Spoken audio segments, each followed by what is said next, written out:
Yeah, we're just on the tail. Okay, we got it. Thank you very Yeah, much.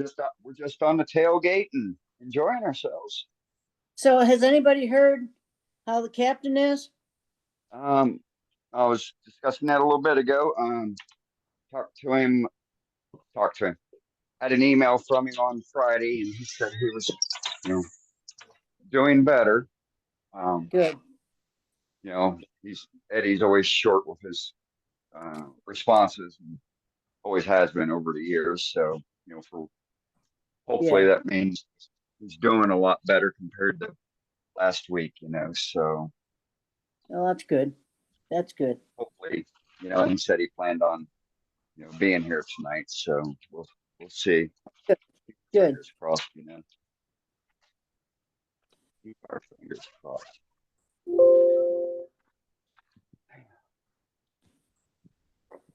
So, how do you guys like how I'm pinning messages to the top of the Facebook page, for information about our web page and our meetings and whatnot? Or has Honestly, anyone even hon- noticed? I haven't seen it because I really haven't been on Facebook. Got it. Just busy. I'm not much of a Facebook person myself, but I like what you're doing. Oh, right on. Appreciate it. Yeah, trying to engage the masses. Our membership is holding steady at somewhere in the 2,300 range. It's a pretty good number. That's a Yeah, darn good. sure is. It would be great if we could have them on at least 300 of them on Zoom. Yeah, yeah, right. We'd explode the It would entire be. Zoom system. Hey, Dane, Yeah, I that think would you're be doing a great job. I think you're doing a great job on Facebook. A great job. right on. I appreciate it, Absolutely. Albert.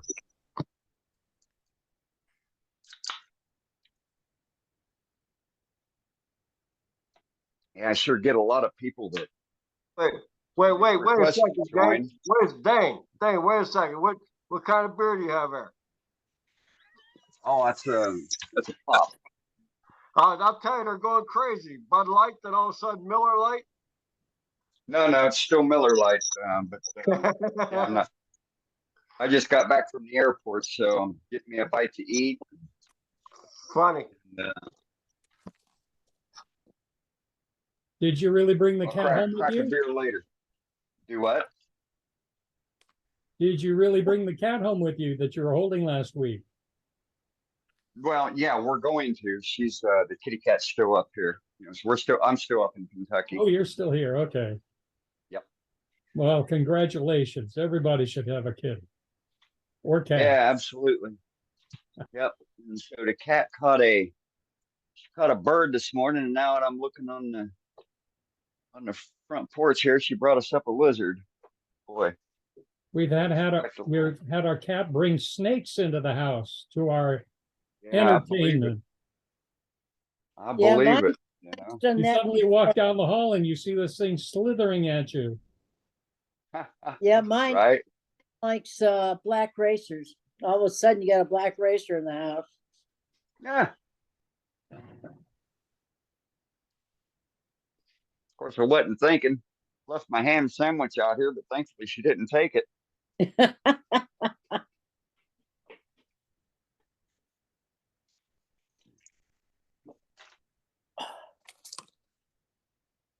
So I guess that's a positive sign. Yeah.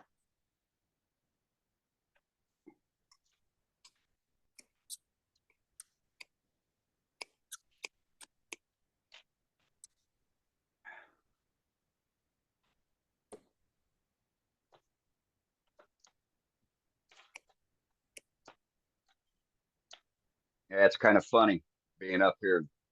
I've got to tear down my little tripod setup and my plug-in cords every time I'm done with a meeting, and then I got to go and grab it, pull everything back out again. Far cry from just being able to leave it up there in Arizona in the shop. Yeah. That would be convenient. I always have to tear mine down too. Yeah. Hmm.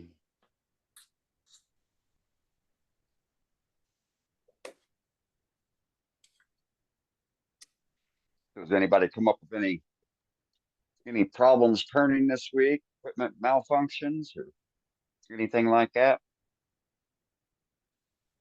Not really. I was thinking, I know that I told you that I would do a demo on pen turning. But we're trying to reverse my vision loss right now, so I haven't been in the shop. And as Yeah. soon as they Nah, no reverse worries. that, then, yeah, I would do some. I've got Yeah. an iPhone and an iPad, so I'm sure we could figure out something. Right. I spent the entire week fighting my computer. Spent 4 days. Every time I'd load an update on Windows, it would tell me unexpected error, taking out the update. I just kept doing it over and over, looking around the internet, trying to find out what was wrong with my computer that I needed to do it. Finally, about Right. midnight last night, I finally got the stupid thing to update and load correctly. Huh. So What I was didn't get anything done this week. It could have was been it? their website was off too. Too many people were upgrading or updating.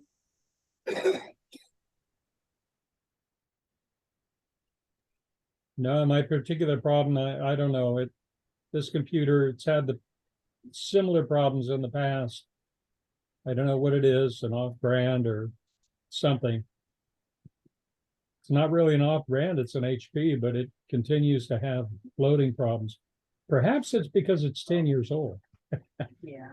Maybe. Oh, could yeah, be. bingo. Yeah, there we go. Maybe it just isn't worthy of a Windows 10 or 11. We can't say that too loud because let's see, I got this iPad 7 years ago, so I'm climbing up there. Yeah. I remember when the phones were black things that you'd get once and you'd keep them for almost a lifetime, and now you got to get a new phone every 2 years. Yeah, I Planned try not. obsolescence. It's not going to work past the 3-year period almost.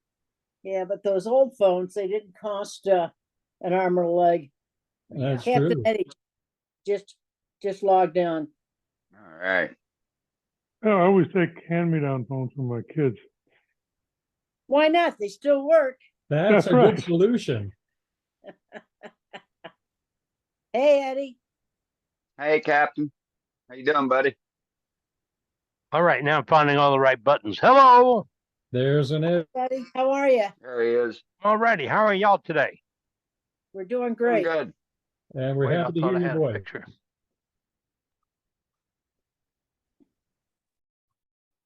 Yeah, that we are. It is to us. It says your video's off. That's all it says. Keep switching them around, but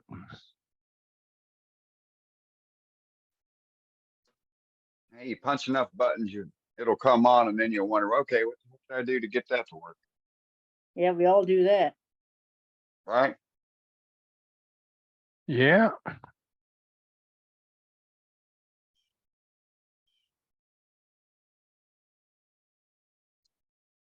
It's only 5:45, so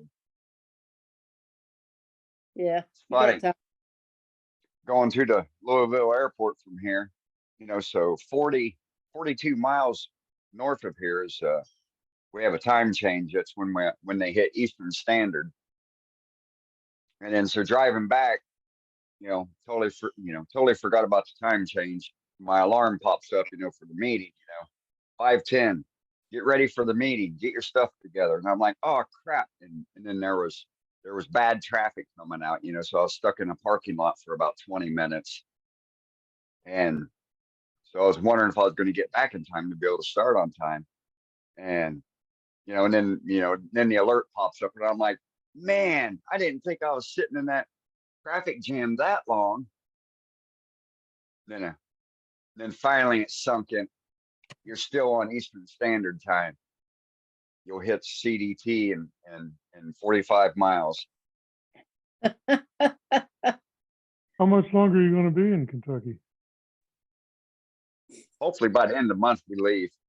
No later Because than. the symposium is being in Louisville. True, true. Yeah, I'm going to the symposium, so Oh, yeah, okay. When is it? I know it's June, but June 1st through the 4th.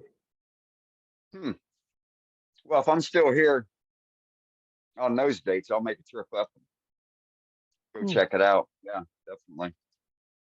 Yeah, I'm flying there next Wednesday, so I'll miss next Are ya? Wednesday's meeting. Yeah. My son lives in Illinois, so I'm spend some time with him and then drive to Louisville. Yeah, what part of Illinois? Bloomington,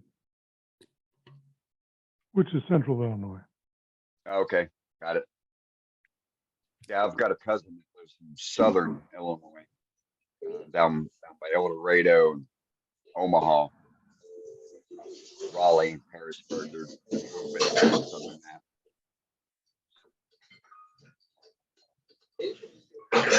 All farm country.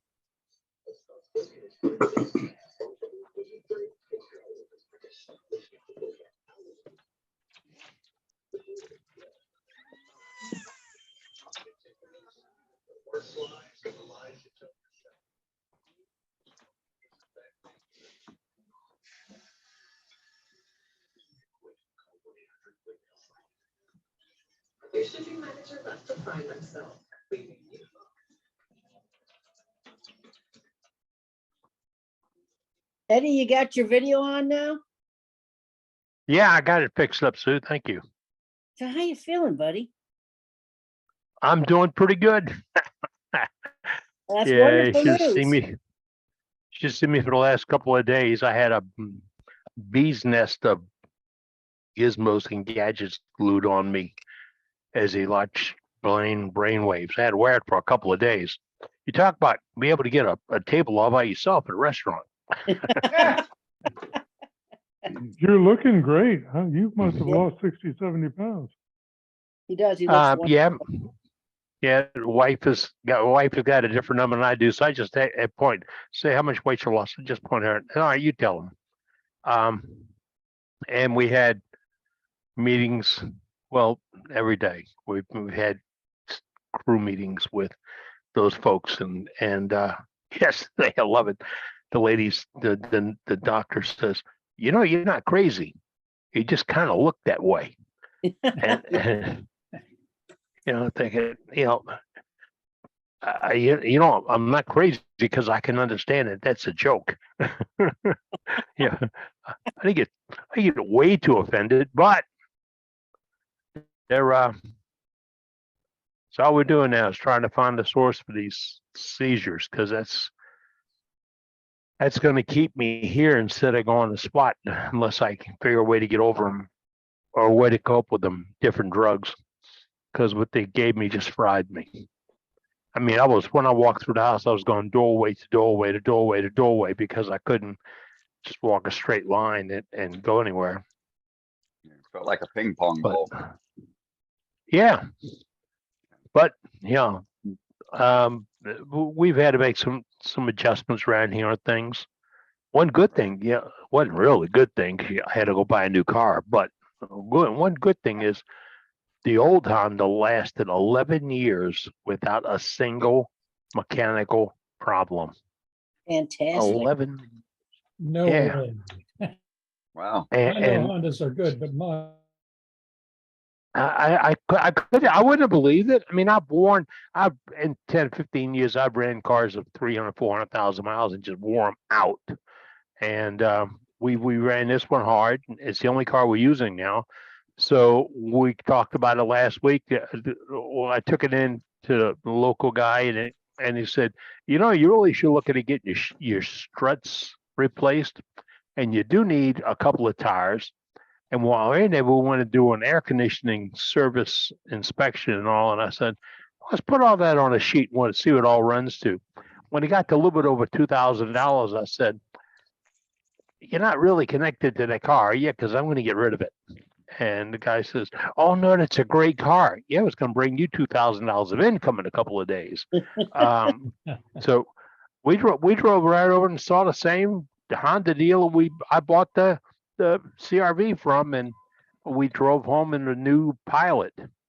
Now, bare bones Pilot. I mean, there's no bells, no whistles, no buttons, nothing. It's so funny. It doesn't have a shifter, and you don't use a key. My wife is having a hard time with that. I said, time I get in, I want to just sit there and watch it, look for where to put the key at. Well, you don't even have a key, honey. Yeah, well, that's, and then when you get started, the hands are going everywhere. I said, you got to push the buttons. It's, When I rent a it's car, just, I struggle with that, that push button car, and then when you come to a stop, all right, how do you turn it off? Because the button says start, it doesn't say start and stop. yeah, and the other car had it. The CRV had a little light screen comes on when you back up. Things, here you go. And she says, I can't watch it. I got to turn around and look. And I said, I learned how to drive large trucks when I was in the service. Turning around to see where you're going is never a course. good move. It just should be all right here and be programmed in. Well, I can't use it. It's goofy. So the other day we had a backup lesson in the driveway, and because it'll tell you if the wheels are cocked and all that stuff. And there's a couple other features I'm still trying to wean her into, but I'm not permitted to touch or adjust anything on the car. Right. The whole Like how y'all feel if your wife came out and fine-tuned your tool rest, the whole concept of these new fangled things we've got in cars sends me back to the 80s. I think it was the early 80s. We had the first key fobs. And I remember somebody bought a new car and he had a key fob. And everybody in the building had to walk out to look at the car to see him open the car door without a key. Right. Yeah. Yeah. Well, I got it in the early 90s. I got a nice new Explorer as a company vehicle. And the company I was working for owned an electronics firm. And they said, we want to put the alarm in your car and a couple other features. And they put one in to let it remote start. That would drive the wife crazy. We're going someplace. I'd had the remote start and it set on a program to run the air conditioner to cool it off before I got out there. She said, oh, somebody came in and got in the car and drove off. You can't. Why not? The way it's set up, if you touch the brake, the lights, anything, it'll shut off. And you have to have a key and turn the key on. Well, if it's already running, why you want to turn the key on? Okay. So that's why we had to go no bells, no whistles, which made it easier in this world of not a lot of cars available right now, is we found the one that nobody really wanted. Yeah, right. Yeah, so the only luxury item you got on there is you don't have the hand cranks to make that glass stuff move up and down. Yeah. Yeah, but When I bought my daughter's car for doing good in high school, and so when she turned 16, up until then, we always told her, you make A's and B's, we'll get you, we'll buy your first car. So I bought her a Ford Fiesta, and that thing was bare bones. It had hand cranks for the windows. You had to push those door locks down. You had to use the key to open it. yeah, let's bring back old days. Wing windows. Yep. Yeah, right. The little wingers. Absolutely. My They were great. granddaughter, anyway, my granddaughter was doing really well in school, and her parents got her a little Fiat, but the only one they could find had a stick in there. And she's like the only kid in her school that has a stick. They don't make them anymore. Right. No. Yeah. Yeah, and when you said Fiesta a minute ago, Dan, I remember that same electronics company I was working for, the treasurer, whatever, the money guy, when he said, get him a car, he got me a Fiesta. And that's what just showed up at the office. That's going to be your car. So the next day I went back to the office and I grabbed my boss, who was the CEO. And I said, hey, I'll take you to lunch, Anthony. How about going to lunch with me? Oh, okay. Went downstairs, got in that car, and he says, what in the hell is this? I said, that's the car Bob got me. He said, Bob intends for you to cover the entire Southeast of the United States in this scooter? I said, well, Bob said it was a money thing. And he said, yep, it's a money thing. The next morning, the other car was there. You know, There you go. Yeah, it's good to buy the boss lunch. yes, it is. And you're right. You Eddie, we I kept running never across. figured you for a brown noser. Well, you know, I had the largest budget in the firm, and was really nitpicking it to death, and that, you know, and because that's what we had to do. And when they decided they were going to phase out my department, or no, they weren't going to phase out my department. They were just going to give me another department to go with it. And I decided I was going to leave. I went to give back all the petty cash advances that I had received from the boss, the CEO. And he says, you know, I'm checking my notes, and he picks up a blank piece of paper. Checking my notes. I don't see where you owe us any money. You know, so, no, real. He says, I'm the boss. Do you miss that part? I'm the boss. Yes, sir. I understand it. Yeah. So, been 25 years. We're still friends today. He's a hell of a businessman. He just lined up the wrong dogs for the battle. That's all. Yeah, it happens a lot. Yeah, you get a wash. You've seen things slide downhill for stupidest reasons. Yeah. You know, and most of the time it is somebody who really can't earn their living that's trying to adjust it to where they want it.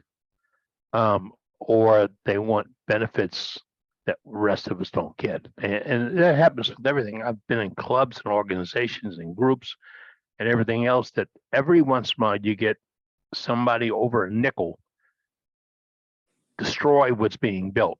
And it's over a nickel. You know, oh, we don't do that kind of accounting. We don't want to do that. It's okay if we don't. Yeah, the bylaws are okay, but you know, and I think most of us grew up in the age where there was a rule and there was a consequence. We don't live in that world anymore, do we? No, we don't. We sure don't. No. Yeah, it makes It's it a- makes it's it a sh- difficult to function in a world like the way it is now. The upbringing, the integrity, and the ethics that were instilled in us. Yeah, it's completely different now. Yep.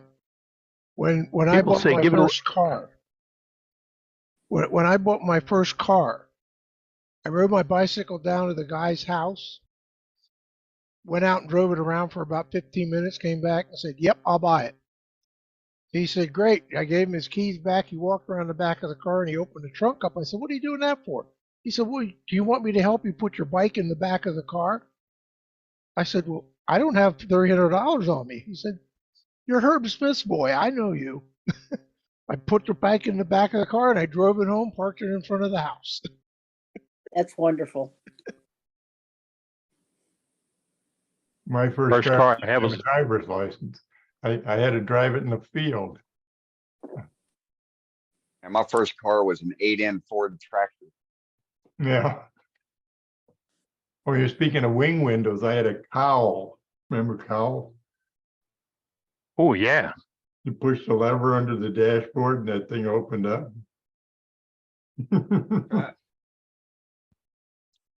I had an uncle that I guess I was 12 or 13. He asked me could I come help him paint a 53 Studebaker Skylark. And I went over to wet sand it. I sanded the thing down the metal. I mean, he left me there on a Saturday with a bucket of water and all those wet dry sandpapers. And I took it way, all he wanted to do is knock the fuzz off. And he was going to paint it. And I got back and he said, "Oh my God, we got to prime it and everything else now." And I said, "Okay, tomorrow I'll prime it." So the next day I went back and I brushed a coat of primer on it. So, And he got back and he said, if we can rub that out, we can finish on top of it. So I wet sanded it back out, and then we put two coats of enamel on it. And we got all done, and he said, "You like that color?" I said, "It's a nice color." He said, "Well, the car's for you. I wanted to see if you wanted to work on it." And my dad had a walkover, 10 blocks in the city, walk over and ride with me to get back to the house. And that was the only time I drove that car, was bringing it back home. Said, "No, it's not quite that time yet."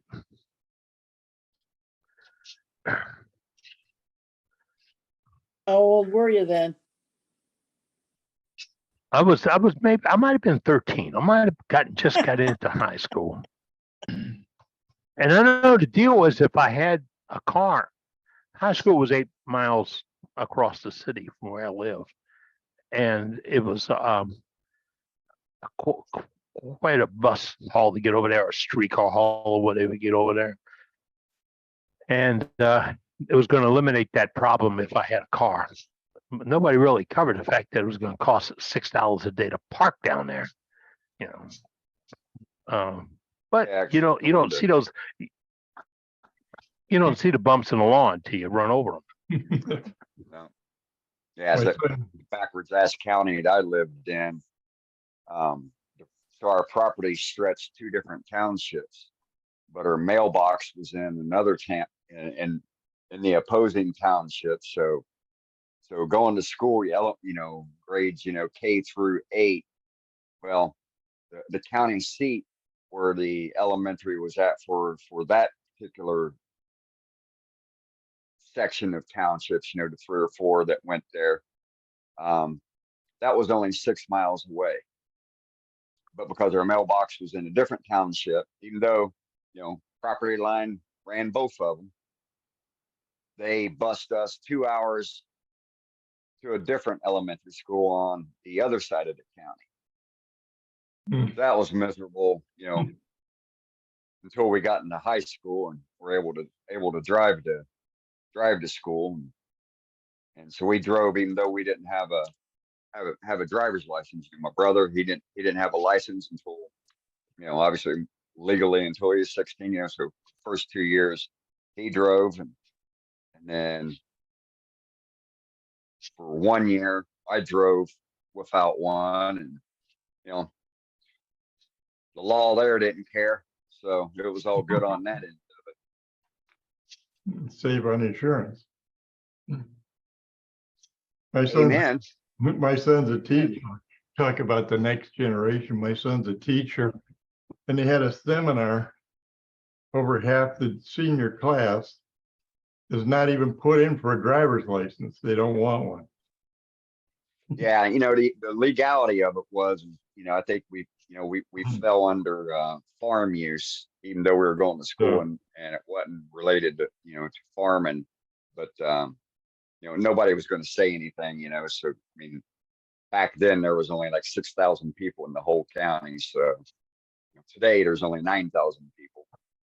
But the next generation doesn't even want driver's licenses. Yeah, exactly. They don't even want to drive. No. So Jim, Look why on don't their they phone want for driver's a car under Uber. Jim, why don't they want driver's licenses? I have no idea. They had big seminars of, you guys ought to have driver's licenses. When you're 16, you usually get a driver's license, and They're afraid. some of them are 18, So- they still don't have a driver's license. Yeah, so I've talked to some of these kids in the past, and the reason why is the social angst that they have of being out, being confined in a vehicle, and then the aggressiveness of drivers on the highway. They don't feel safe. And a lot of them can't afford it. Yeah. What town are On they in, top of Jim? that. This is in Orville, Ohio. They can afford it. And then Yeah, some, there's they're just too money damn over lazy there. to get it. Yeah, Right. that's what it sounds like. Yeah. Yeah, somebody's got their hand out. Why they, if I can put my hand out and get what I need, why would I do anything else? Next generation doesn't stand a chance. I don't care where you go. Pathetic. Yeah, that end of it's kind of scary. You know, Brilliant. Hey, they're do a little you, different do you think our styles. grandparents thought that same thing? I was just Right. thinking, Oh, my dad would have said we were hopeless. Yeah, Yeah, brilliant. we were hopeless. There was a company rule. The boys had to have an active job at 13 years old. Maybe I'd go do something. No, when we turned 13, it was a requirement that you got a job to help pay off your expenses of raising you. And I mentioned this the other day to one of my daughters, and her daughter was sitting there and she says, wait, they made you go to work? I said, yeah. There were 7 of us in the house. Somebody had to pay the bills, and if we could go to work, we could buy at least buy the clothes we'd wear, or the food that when we go out or whatever. And she says, but what'd your folks do? They worked for a living. When my wife's family immigrated from Brazil when she was 12 years old, and she had to pay for her own ticket. Who bought batteries for your toys? Batteries for toys? Come on, man. Nowadays, if it doesn't have batteries in it, you don't know how to use it. It's like caps for your cap gun. Yeah. I'm buying you the cap gun, but I'm not going to buy you the caps. Yeah, but I'll still have the gun. We're all talking about a whole different world, aren't we? Sure Yeah. are. Kids playing with toy guns. Oh my God. You Oh, get arrested bless now. me. All right. Yeah, I have a knife on it. Shot. I have a knife on a table where I've got my office set up in my shop, and I was doing something with it the other day, and my wife said, "That's a cute little knife," and I says, "One I carried with me the entire time I was in high school." And she said, "You carried a knife?" I said, "Sure. Everybody carried a knife. I mean, it was just, had a pocket knife. You needed to do something, hey, call Eddie, get a knife, cut that open, and I said, and today I can't even get into the office building with a set of fingernail clippers in my pocket. I said, let you know how the things have flipped around. I took a I don't know what gun. kind of, Back in the I day, you took could a fly gun with to a school knife. many years. We used We to had hunt guns on the after back them. of our truck panel. Yeah, we used We'd to sit hunt. out in the parking have lot and guns. compare them. We didn't just carry pocket knives, we'd have our hunting knives strapped on. Nobody cared. Sure. Yeah. No. And you know what? Nobody ever pulled them out either to threaten No. you. So, oh, I'm going to cut you. Man, if I'd have got home and my parents would have found out I'd pulled that knife out for something like that, I don't think I'd They be would here have today. skinned you with it. I know Yep. mine would have. Shoot. You want to close the school, you walk in with a peanut butter sandwich. Ah, Probably evacuate the neighborhood. that's true. they had an incident. There's a middle school about maybe a quarter mile from me, and there was an incident on the side. It's a state highway right next to it, and the big thing was they wanted to go evacuate the school because of this incident with this guy they stopped and all the stuff.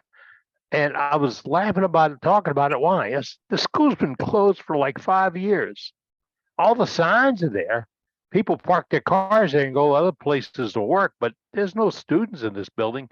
And y'all rushing around trying to figure out how to evacuate and where to put them at. Walking around the block and have a lot of interesting time. I just watched jack the guy up for something.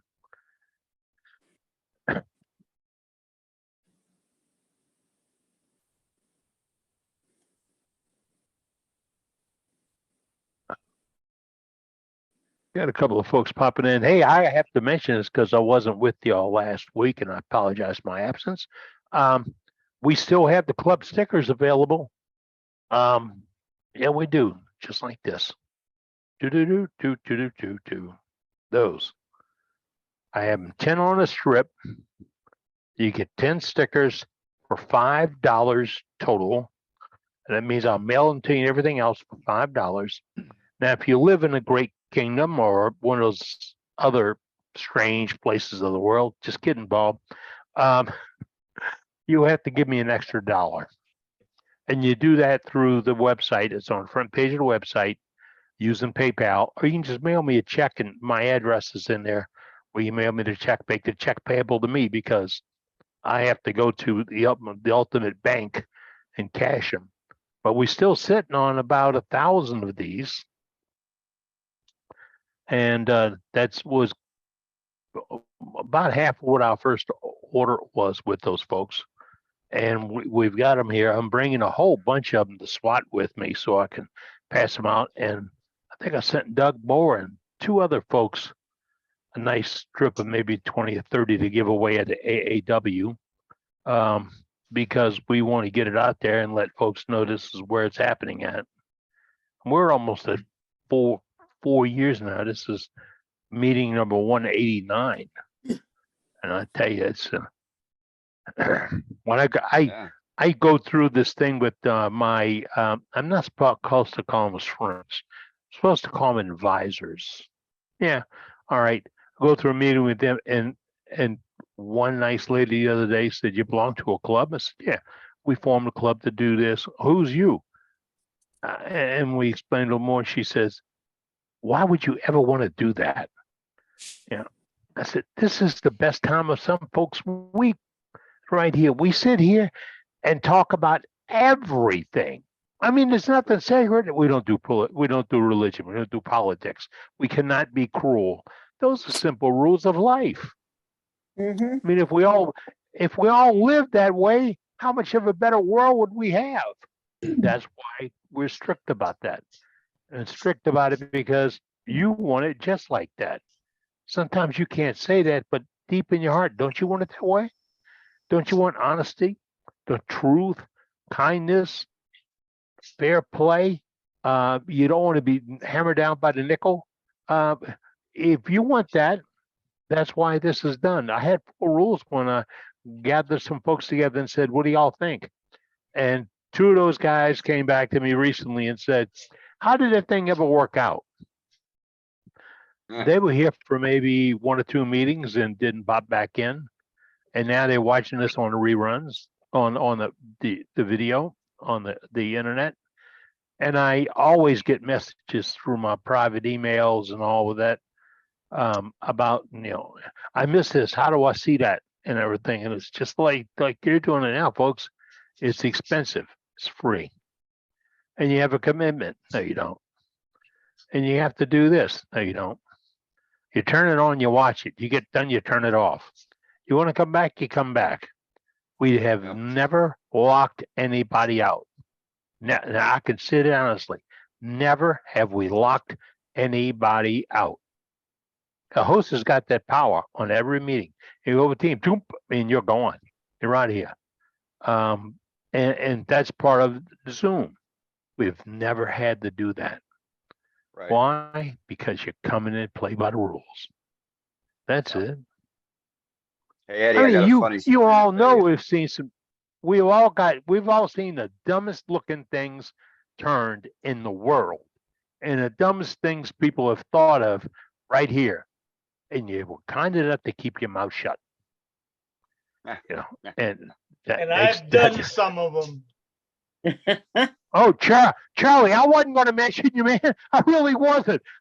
Did I slip up and say Charlie? Really? And I got to go to Tim Hatch. Tim's not in yet. Tim Hatch this week showed me had a video or a piece he put on Facebook about a piece that he messed up, and then he turned around and saved it and did something else. And to save grace, he gave it to his wife, which is all nice. Tim's nice, man. I didn't do that. I told Tim, I said, "What you got me started is," and Matt Harber jumped on board, and a couple other guys jumped on board. Our turners jumped on board this recovery room. We're going to have to do a recovery room. When something like that happens, we want you, the turner, to tell us what happened, what you think went wrong, and then what'd you do to save it? From holding it, to coloring it, to gluing it, to add. Yeah, I mean, what can you do? You got a block of wood, and all of a sudden the inside diameter exceeded the outside diameter. That's rule 747A. But you don't want to lose it. What do? Tim figured it out. And so have others. We've seen it here. We've watched Cade Bozier do it. He turned a piece for us. It went south. He didn't even blink. Modify, and finish the piece. And that's on video. Didn't miss a step. I agree. I agree is that recovery room would be great because I've spent more time on one bull than I need $1,000 in order to get any kind of compensation for it, because everything that could go wrong went wrong, and yet I pulled it out and it looks presentable. I'll just say presentable. So I like that idea of recovery room. Don't you feel better that you worked it out? Oh, You know, absolutely. Absolutely. Fact is, I can even show it tonight. I even talked to Dane offline one time. I says, this thing is, it's giving me all kinds of problems, cracking this and all that stuff. I just kept going on it and just kept modifying. And in the end, it came out. And is it perfect? Oh, heck no, not at all. It just that it was a feat of endurance, if nothing else. But it looks good. I like it. Yeah, it's a challenge. It's going to be me and all this versus that piece of wood. Absolutely. And instead of just saying, let me just burn it off and get rid of it, you can't get rid of problems running away from them. So you've just learned, number one, you learned what not to do to cause the problem. Hopefully you've absorbed it and you don't think it was a total fluke, but something caused it. And but then you've learned how to recreate things. It's some folks, I don't know how to hold it. When that comes up, you got to use, I don't know what side of the brain it is, the left or the right, but you got to use the other side and go unconventional and think about, okay, if I didn't have all these toys and all these bells and all these whistles, how would I do it? And a lot of times it'll pop right to you when you do that. Got to think outside of the box. Yeah. How many of us could fix the brakes on a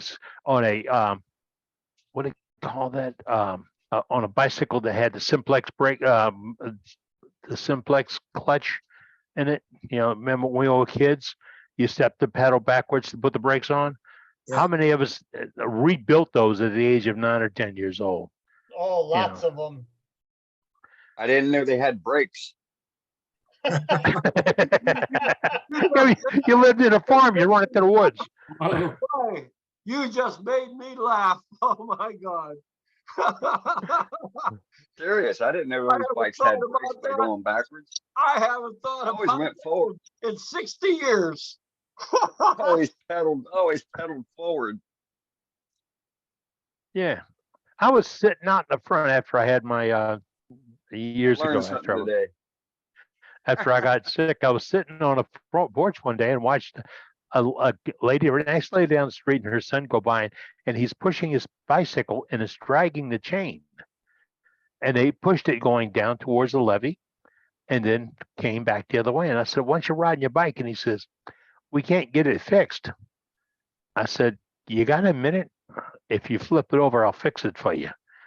And it's okay. So he turned it over and it was the English bicycle. Oh, you remember, call them English thing.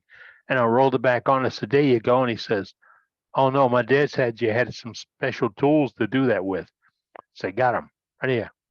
And he still comes by. That was almost 10 years ago. He still comes by a wave every day when he goes by. And it's just the fact that nobody told him at his age, you could probably flip this over and do it yourself. And the pads for the brakes were gone. You'd back up and they'd come out. Remember those days? So yeah, I was just trying to get his bicycle back into shape. What I figured I wouldn't ride as a kid, I was just trying to give him something like that. That's your 15, 20 years ago, I fixed all the neighborhood kids' bicycles. They'd come down, started with one kid. He said, he was pushing his bike. Hey, what's wrong? Same thing, bring it here. Fixed it. Next thing you know, another kid would be coming in. I'm like, who are you? You know, they'd knock on the door. Hey, can you fix my bike? I'm like, who are you and where'd you come from? How you know I can do this? Oh, my friend Joey, you know, you fixed his bike. And I had like 6 or 7, you know, they'd come by, you know, periodically, you know, busted chain, brake cable broke, throttle, um, the front wheel cable would break. Yeah, just I think simple I'm the only stuff. guy in my neighborhood that had a compressor, and every Yep. kid with a Air up a bicycle would tire. show up. Can you blow up my tire? Yeah. Yeah. Yeah, I had one mounted in the back of my, when I did cabinet work, had one mounted in the back of my truck. And occasionally a kid would come by, Miss Eddie, can you put some air in my tire? You know, and it was not a big, it was a little compact thing. I always, you know, stretch it, cord out, and you know, blow it up. And the wife at the time says, you know, if you blow those tires up, those parents, they get upset. And I said, yeah, but if those kids wreck with those flat tires, they're going to get upset too. So I'm going to take the better of the two. But Right. we had, and that was a neighborhood we had some kids in. I mean, and the afternoon it looked like you were in the middle of a playground, which was okay. At least they were living the life instead of sitting in their room on a joystick. So That's for sure. You never see Oh a yeah. bicycle now. they probably might have even drink a little bit of water out of a garden hose, little fellers. They Not didn't those buy- black hoses. Don't drink out the black hoses. They got that terrible they reputation. didn't buy. You tell them now you gotta have a sharp tool. They say, where do you buy those? Yeah. Hmm. Right. All right, Eddie, I got a funny story to tell you. So Tell me, man, what's up? earlier this week, there was I don't even remember which Facebook turning group it was, but you know, there's like 100 and some odd comments, this, that, and the other, and I'd made a comment on how to do something, and then somebody had said, "Oh, you should go to Captain Eddie's website and watch his video," and somebody, you know, which was, you know, obviously sound advice.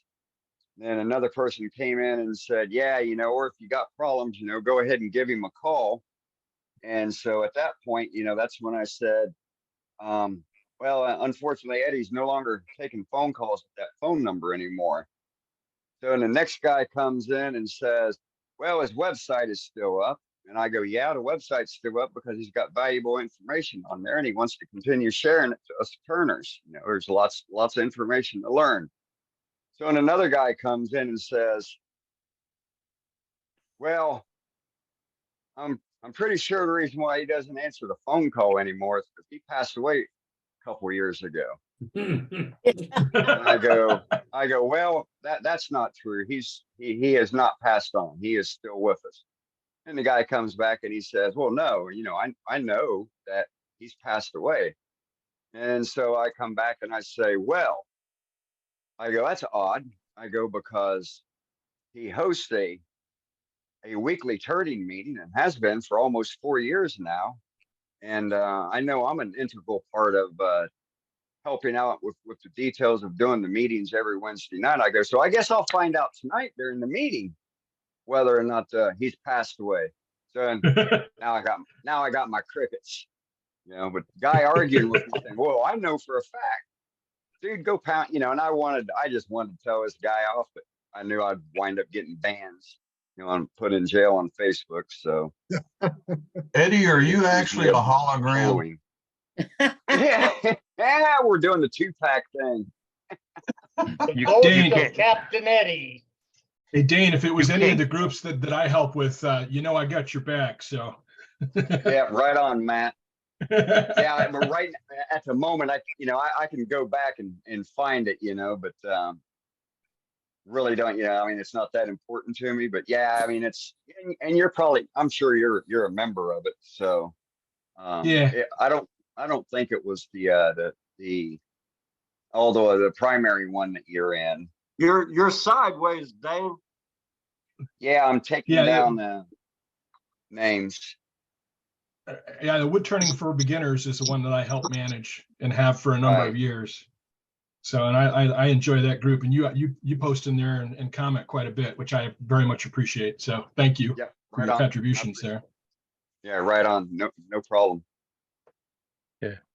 I don't take the phone calls anymore. We were in business for a dozen years. It's very nice.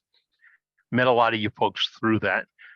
Don't take the phone calls because when I started having the problems again, I was overwhelmed by just life. And that was one of the things I had to distance myself away from. In fact, I've answered my telephone because the boss made me get a new number for my phone. And a lot of you folks have that. And don't worry about it. It's okay. But it's not, it's friend to friend. I've only answered it twice in the last month. Right. Yeah. Because I don't really honestly have a need. My email's out there, capnetti@gmail.com, worldwide woodturners@gmail.com. I'm on Facebook, all those other places. That's where when I can handle it, I'll go into social atmosphere and get into that. And like when I was with y'all last week for a little while, just wasn't the day to handle it. So, you know, and I'm not dodging anybody. Hell, I don't, except for Honda Finance. I don't owe anybody money. But that was a hell of a note I could have made a week ago. I could have said, "Oh, nobody, nothing," and it would have been honest. But I'm enjoying it. I had a guy come by the other day and saw him, we were out, and my guy came over and talked to my wife. He says, "I remember you, you're Captain Eddie's wife." He said, "Yeah." He said, "How you doing since he's gone?" And I'm about 25 feet away from her at the physical ed thing, walking her at the track. And she says, "He's only right over there." And she said, "Oh no, I passed. His shop is gone and everything." She said, "Shop's gone. Yep, it's in a house and everything." And he said, "Well, you only have one car." And she said, "Yeah, not everything." So, you know, this, and I was coming over that way, and he said, "Oh, I'm so embarrassed. I'll come back and see y'all in a minute." And I saw him from a distance. I know who he is. I know he lives in Houma area. I wish he'd come back and visit again, John. It was, don't be embarrassed. Yeah, it's funny. Yeah. I might look dead, might smell dead, but hey, I'm here kicking. Got to have a little fun, you know. Yeah. When we my family and I belonged to this health club where I'm going out for PT. This had to be 20 years ago. My oldest daughter, it had to be 20 years ago because she was a teenager, was with me in the club, and I saw a guy I'd known for a long time, and his name was Danny. And I said, "Honey, see the guy on that treadmill over there?" She said, "Yeah." I said, "Go over and say, hey, is your name Danny?" "Yeah." "Oh, I'm glad to meet you. My mama says you're my daddy." Okay. Danny had 2 brush burn knees. It was extremely mad at me. He got up off the floor and he was looking around like, who caught this, when he saw me at a distance, and he knew instantly there's so much resemblance between me and my daughter that he said, "Oh, I've been had." He said, "I tell you what, y'all had me good." I'm trying to think of where was I at 18, 19 years ago. Hey, with that, let's we got some gallery items popping in, so let's span over and do a little bit of gallery and see what folks have been turning for past week. So first up, we got Mr. Bob Clark. Come on down. Hello. I've been wanting to do that for a long time. Come on down. Yeah. Okay. Well, this is right. Yeah, I have been busy the last month, I guess. My local club, we're having our Beads of Courage challenge this weekend, and I made Beads of Courage boxes out of mahogany, and beautiful. 16 segments per row. I just happen to have about a ton of mahogany, so I made mahogany boxes, and I made 10 of them. Oh my God! And I was up. I have 2 lathes, and it was not uncommon for me to be working on both of them just about the same time. You know, put a coat of sanding sealer on one and then move over to the other one and that kind of thing. So Right. anyway, I got them done yesterday and they're not due until Saturday. I feel like I've actually accomplished something. Hey, That's Bob, nice. That's nice. what's your separator on that segmented piece? Oh, that's fish paper. What is it? It's fish paper. It's actually, fish paper is a common name. It's called vulcanized fiber. You buy it in knife maker's supplies, Texas Oh, knife. okay, got it. And what I would do is I would just put a layer in between each segment and then in between each row. Of these 16 or these 10 boxes, I went through 40 square feet of it. Wow. I went through 35 board feet of mahogany, a half gallon of Type Bond 2, and a whole can of Minwax antique oil. So Nice. Would you? Yeah. Okay. So the paper and the mahogany bonds perfectly well with the Type Bond. they say to use to scuff sand it, and I've never had a problem with it. I also, by the way, want to do a comment on the website. I've got that one computer program where you can do segmented pieces and all that, and that was a little bit complicated. I got on the Worldwide Woodturners website, and there was that primer there about making Earn capacity. segmented turning, Oh, and yeah. that was a Spot on. breeze to use. So I Outstanding. used a wedgie sled and glued them each ring up in one thing and worked out great. So Gotta like that. Yep. Thanks, Bob. Yeah, you David did a good job of that. yeah. Yes, he I'm certainly glad to hear does. He somebody using it. Well, continues to do. I'm the three local clubs I belong to, two of them anyway. I'm kind of the center point for the Beads of Courage program. And so I have to like do a good example. So that's why I went ahead and made 10 of them. Well, they look good. Yeah, Thank you, Bob. Thank you. Yeah, I don't see nothing wrong with those. That's awesome. Great job. All right, so with that, we're going to go to let's go to Winter Haven and see what Gerald's got going on. Hey, Gerald. You're muted. Did that work? Yes, sir. All right, very good. Just a moment, I've got something covering up. Okay, can you see me now? Yes, Yep. sir. Okay, that is a spalted maple bowl. Love that. Oh, salt. beautiful. Real pretty. Nice. Got some Nice good looking bowl. coloration in there. If that's spalting. Oh, there's a duck head, I think.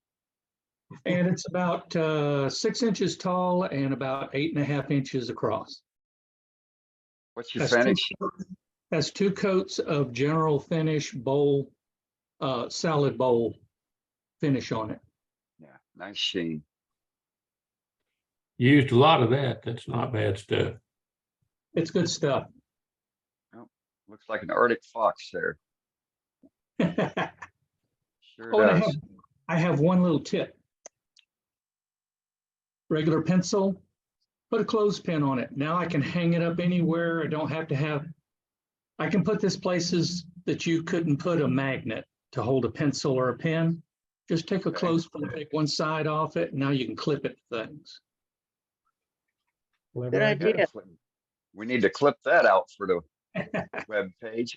Not only that, it won't roll either. That's true. Right. Good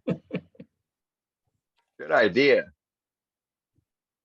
That's all I got today. Okay, thanks, Gerald. Hey, thank All you. right. Let's go up to the Mitten State. Hey, Matt. Didn't know I was next. Sorry. Somebody wake up, man. I'm busy. I'm painting stuff. Yeah, I know what you're painting. Yeah. So this is I funneled. I was cleaning up some of the pieces in my shop, and I funneled a walnut bowl. And this, you guys have seen this before. I've shown this, but I was looking at it thinking, all right, now what do I do to recover it? And that's what I did do it. Oh, Oh my nice God. piece. Oh, my. Beautiful. Oh, That's really nice. That's the best piece you've Fabulous. done, Matt. But you Very guys have nice. seen this because I Done. showed this about, I don't know, 4 months ago, but I'm delighted with this piece and how Glad you looks John showed better it sold it. now that- again. I missed it. Now that the colors is set, I think it looks different than I remember it now, but I don't remember the colors being that vibrant. Very nice, Well, Matt. it's just got Could be lacquer your on it, lighting. so, Could be your But lighting, what you, but yeah, what you damn, could that do looks is good. turn it like a little medallion to put it in the middle of it. And I everyone could. would think you made it that way. I could, but I like this too, though. And it's not That like is people are going to beautiful. use it. It wouldn't Put a look as pic- good with the bottom. No, but there's a lot of things you can do to recover stuff. So it's Yeah.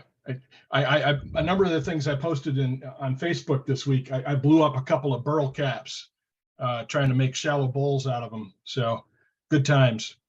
And then I had some successes, but Right on. yep. Thanks, Matt. That's a My good pleasure. one for Thank the you. recovery room. That's a good one for the recovery room. We can Yep, go, absolutely. I'm sure Dave is going to figure out a way to add that to our web section. So awesome stuff. I'll do that. Thank you.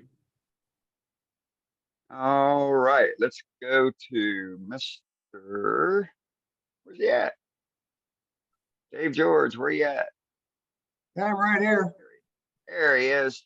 Yeah, Matt, that's kind of a hard recovery to follow, but I was talking, let me get my stuff here. I was talking to Dane a while back and I had an ash tree come down in my front yard and I figured I'd want to make a bowl out of it. So I started on it and it started cracking on me from the time I started to the time I finished it.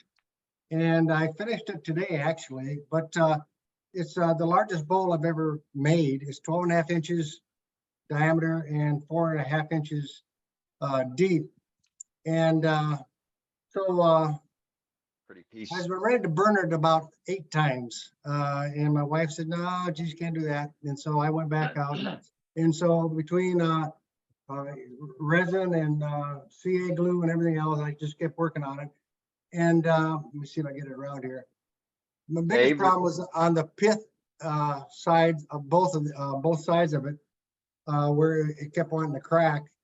And so I just filled it with resin and put a little mica powder in it and what have you. And I finally finished it off. And then I went into the failure number 2, which was preschool on finishing, which is I went to the Minwax tongue oil finish. And that's, it sounds simple, but made work out of it. And so it's okay. It came out okay. It's just that it's, like you say, if you look real close, I could make some improvements. But I can still make a popcorn bowl out of it. So I can put some sliced bread in it for having supper and stuff like that. I think I recovered with it okay. Dave, Great. is that one of the pieces you got from me? No, actually, Okay. Dane, this is a piece of ash of the tree that came down in a storm in my yard. Okay. And I've got it. never done anything as big as some of the pieces I got from you.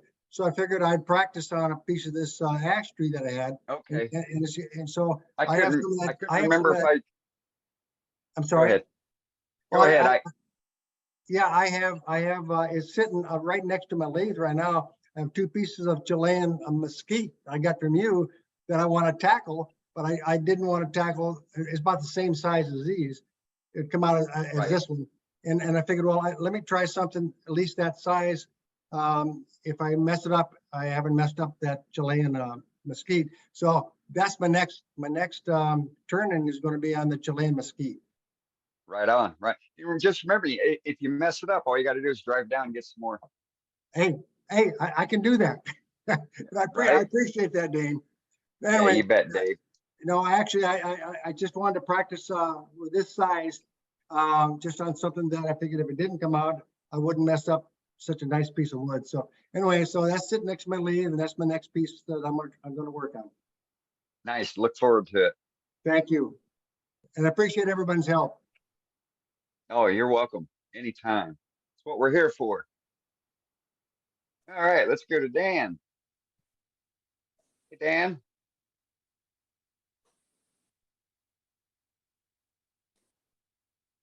Dan, you may be muted.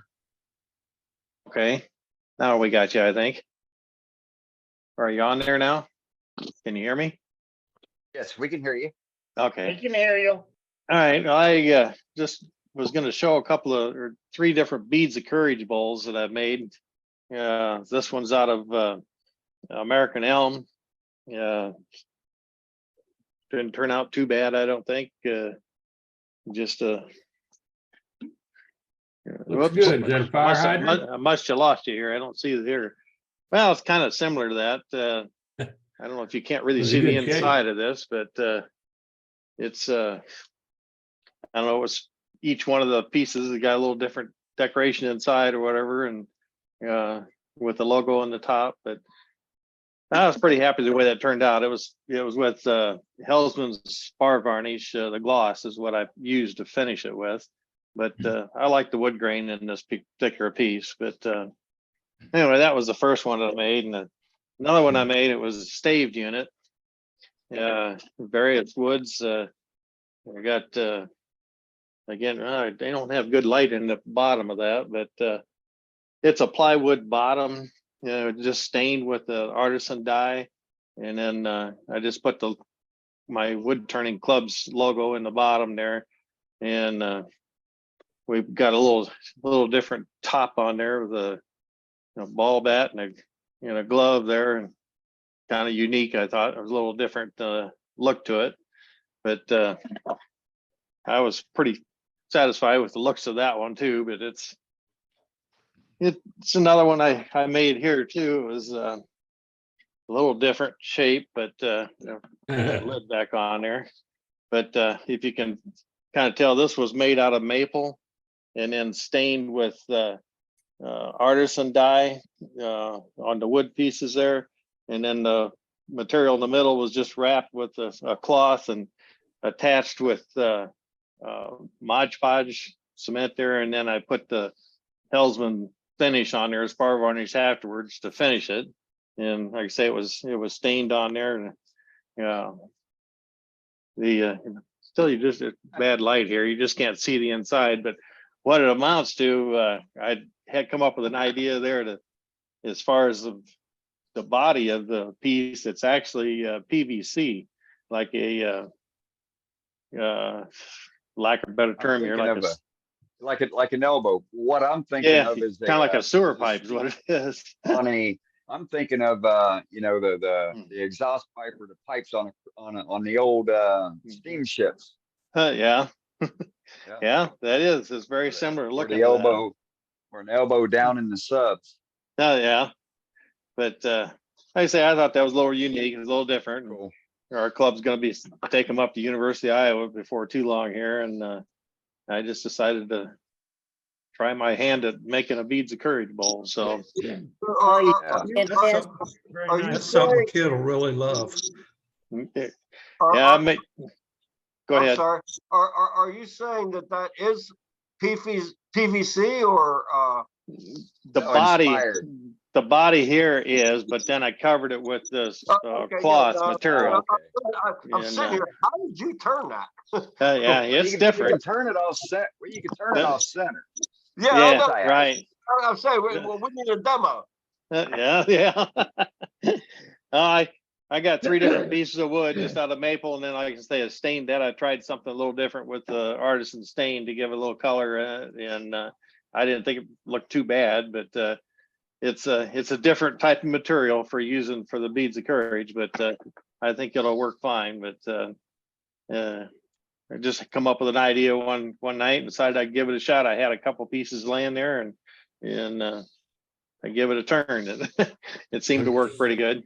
Looks a little good. different. All of them are kind of unique. I like I like the baseball bat. Nice job, Dan. Yeah, I like that one too. One of the better ones. I thought with that type of got to get in the right view here, but yeah, the glove. Yeah, that's a really cute idea for a handle. Yeah, idea. it seemed to be pretty good. That. Yeah, at bottom All right, of it, I just put some smiley faces in there to kind of. I had a screw to put the handles on there, and I just covered them up with little smiley face beads in there. Clever But idea. That's perfect. Anyway, that's all I got. Right on. All right. Thank you, Dan. Very nice. All right. Let's go to Lakewood and let's see what Dave's been doing. Hey, Dave. Well, I haven't been doing as much as I'd like, but I made this. The base is catalpa, and the top is oak. Did a little bit of embellishing there, Very nice. but don't get a lot of shop time because. But I found that piece Really of pretty, catalpa. though. I love that catalpa. I'd love to get a whole bunch more of it, but it's quite a rare tree around here. Very nice. Yeah, but that's all I got done this week. Very nice. All right, Dave, I got to pry. Why aren't you Okay. getting much slave time in? Well, I'm grandpa daycare, and I'm Okay. having I a thought blast. that's what it was. Yeah, Okay. I'm having a blast. 6:30 to 4 o'clock every day with a baby. So Okay. Well, I was getting concerned. I was just having that concern going through thinking medical or something worse, so okay. no, just having a ball. Okay, right on. Good to know. Thanks for sharing tonight, and thanks for answering me on that. So, all right. Well, let's go to everybody's favorite whimsical stuff. Let's see what this guy's gonna have for us. Hey, Jim. Ooh, it's me, whimsical. It's you. It's you, whimsical. With a W. This is my whimsical. This is a 3-center box. Yeah. Very nice. I worked half a day on another one. Just when you think you know how to do this is when you go through the side of the next one. So anyway, like I said before, I heat my shop with a wood stove, and there's the bottom of it. Pretty nice, Jim. That's a half-inch offset, Very nice. but Very nice. it's done on that same jig showed before, just with an 1 5/8 tenon. And this is a 2-center bottle topper. I don't have the bottom on it, but I don't like that well. But anyway, Pretty neat. you can do all kinds of things with this, but this is a better one.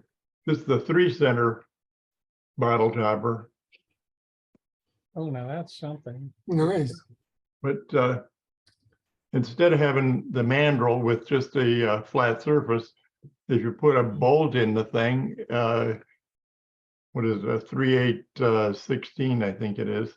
That's, and you thread this and put it on there, you can turn anything you want. So that's a fun. Pretty cool. Can you hold that other bottle stopper up, Jim? Sure. Hold, Like, hold there- both there's up the- at the same- You can keep see both of them up at screw the hole. same time. Oh, you think I can do that? No? There you go. So I wonder if I could. I bet I could. I bet I could turn one of those into a whimsical hidden pill compartment. The hangover remedy for the morning. Uh-oh. Well, you could do all kinds Threads of on it. It's, Yeah, and thread it. Yeah, that's oh yeah, you so put, many ideas on that.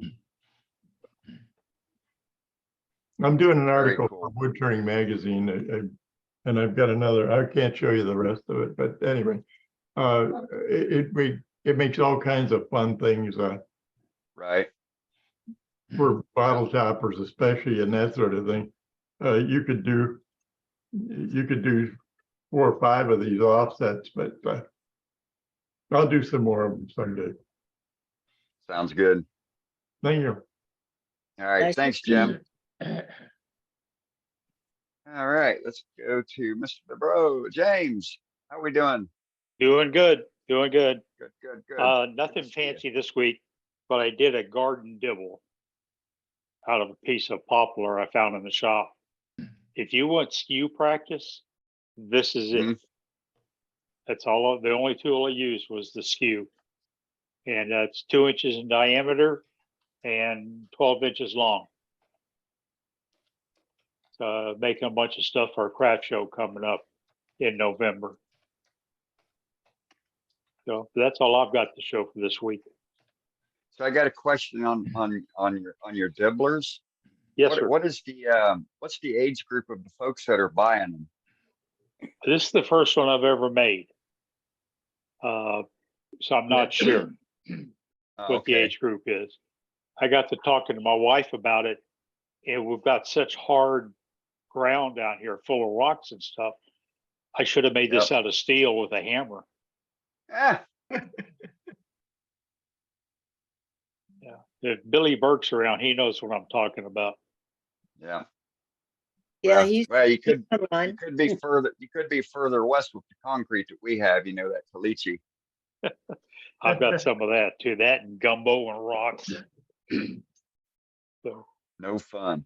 No, not at all. Okay, thank you. Yeah, it's definitely a good skill builder. Just I know exactly what you're talking about, James. Yeah. If you've ever tried to work in your yard, you better have a good pickaxe. Right. Yeah, I've got like 6 inches of topsoil in places, 3 in others. It's crazy. Yes. Oh yeah. If you're trying to go plant a tree or something like that, you're in for a workout. Yeah, I hit bedrock right here, especially. I'll hit bedrock and anywhere from 3 to 6 inches, and it's solid limestone, probably 4 feet thick.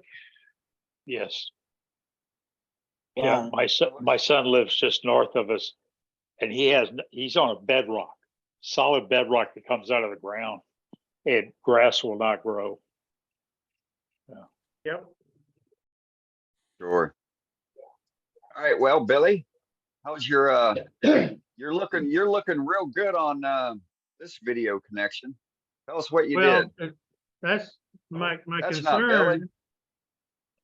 What is that? That's rug dough. That right? ain't me. Well, I haven't been able to turn anything this week. I've been busy with getting commission pieces out, but I really wanted to check my connection to see if it's better. I've had my I had my ISP folks come out last week, and they replaced my modem, and it took 2 modems he had in the truck to get one that worked. And I had them replaced. Well, and they had to replace the router too, because it wouldn't connect. And so he went through 2 of those. So basically 3 modems and 3 routers later, here I am. And I want to check to make sure that I've got a good connection and the audio is good, because Dane wants me to demo something next week. So if I'm sounding all right, then we'll call it a go. Pictures, you sound good. the video's good. Yeah, I would say you look and sound great, Billy. Good. That sounds good to me. Definitely looks better than even prior to, a couple of weeks ago, with your demo. Yeah, things, actually, it could be the lighting, but you actually look like you've, shed a couple pounds. Oh, well, I have lost a few pounds, not too many. Yeah, okay. Yeah, it You must need be to show us your whole t-shirt. video then. Say again? Dang. What modem you look like you've lost pounds. What modem and what router do you have now? Way to go, Matt. Good job. Oh, you guys are funny. Yeah. Did you get a slim router? Yeah, I got a slim router. And I appreciate you for that also, Billy. Sounds great. No problem. All right, let's go to Mr. Birdhouse Bob. I know he had something last week. Yeah. We kind of ran over. So here we go. How's everybody doing tonight?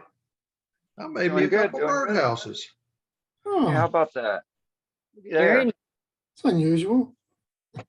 Got the That's odd here. that you'd make that. Do what? That was odd that you'd make birdhouses. Yeah, right. I don't know. I make them in parts. So probably an hour. Depends on my mood. I made this one. Very Takes nice. longer to make this ones with this top because you got to turn it twice.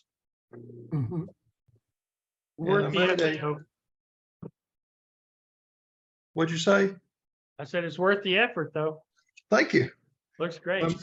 Made a yarn bowl for one of my neighbors to have a piece of walnut. Wow, that's There we go. perfect. Nice. And I thought it turned out real nice. Yeah, it pretty. sure It did. did look great. Good looking walnut. It was, yeah. And that's I what I envy got. y'all. Bob, I envy you. Look, Folks that look turn nice, walnut. Bob. Hey, Bob. Hey, Uh-huh. what's the finish? What's the finish that you have on that bowl? It's let's see.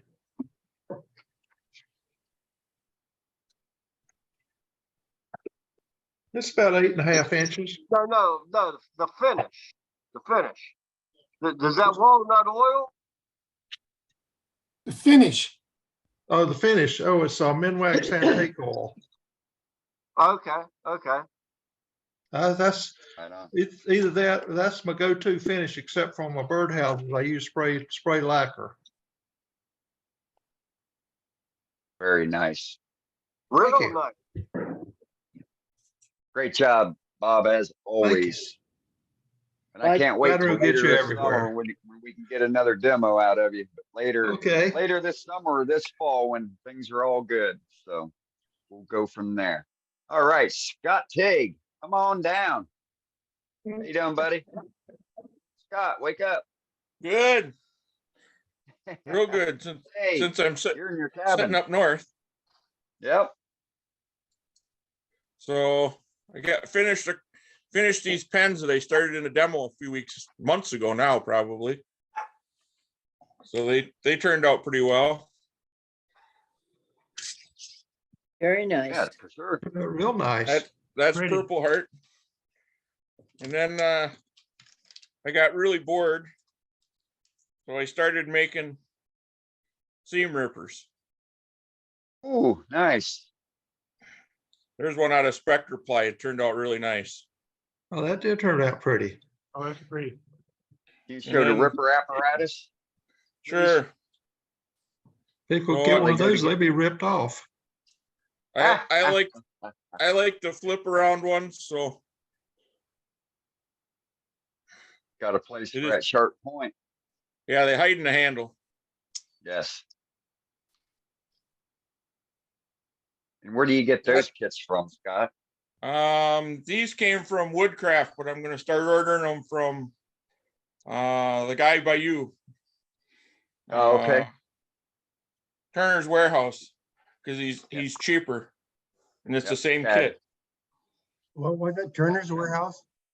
Yep. Turner's Warehouse, Chandler, Arizona. Okay. Chad Schimmel. He's about $2 cheaper than Woodcraft, and they appear to be the same kit. Yeah, my We had wife- a demo at one of our clubs last night, and the guy did pens, and he recommended Turner's Warehouse, said they were real good. Yeah, I would be careful with Turner's Warehouse. When you use them, you wind up getting really good prices and good customer service. And if you don't like those two things, you may want to stay away from them. Yeah, And you end up exactly. buying more. That is one of the downfalls of using Yeah. that place.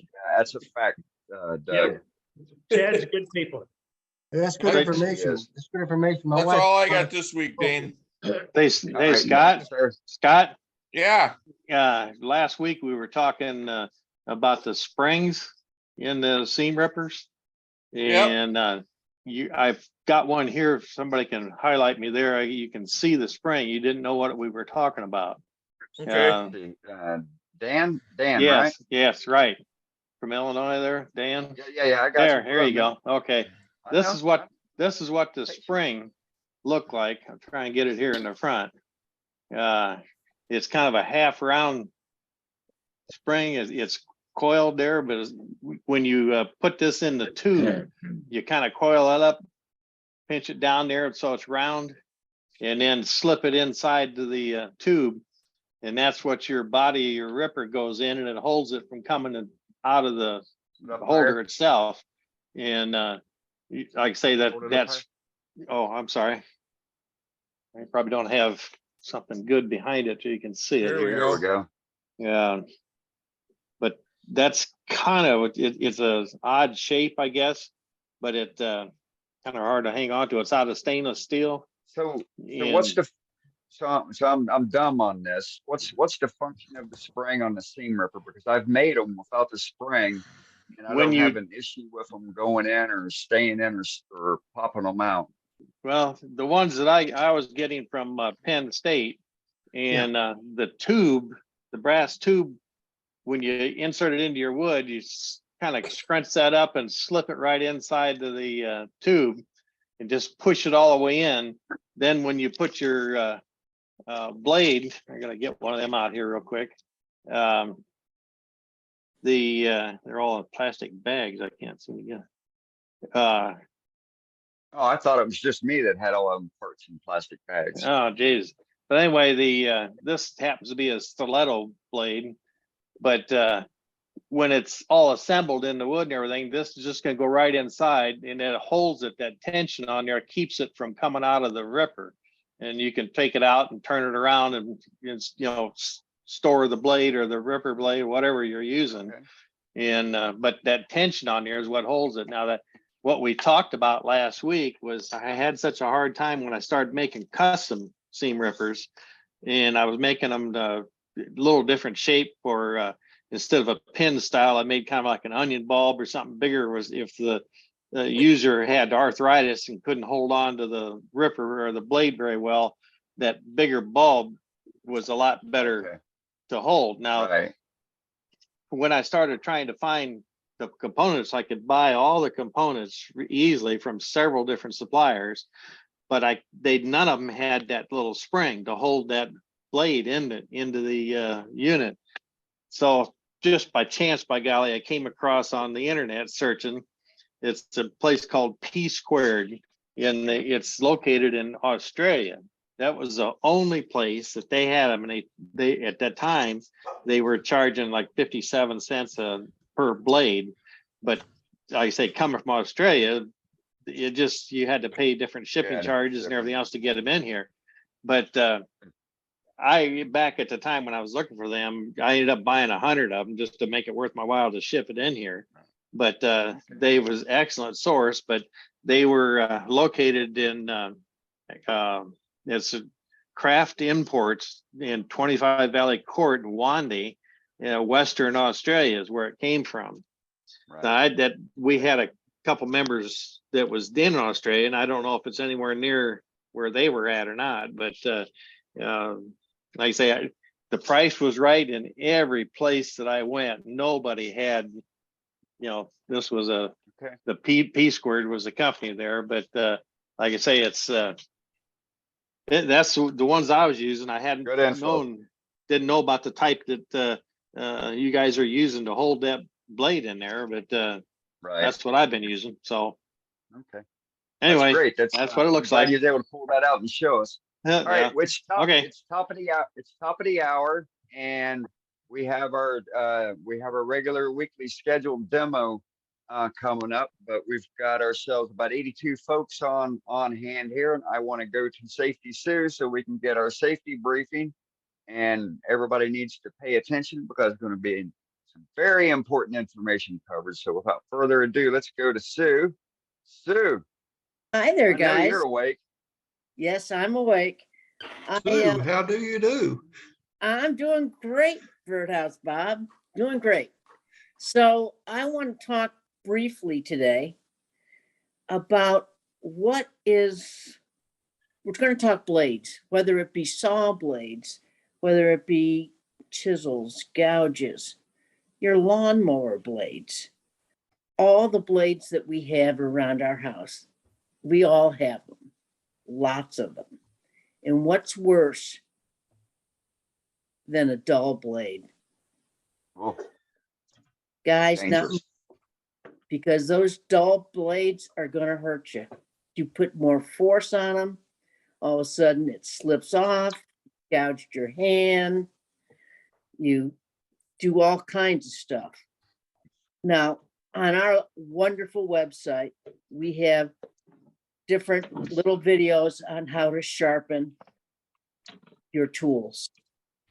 So this week, make sure you sharpen your tools, sharpen your gouges.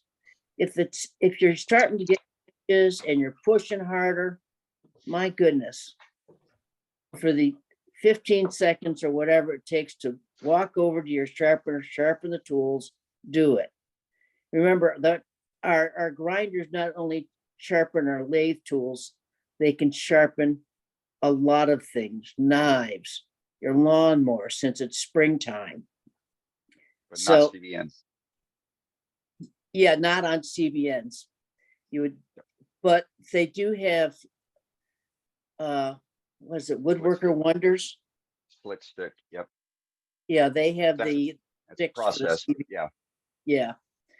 Yeah.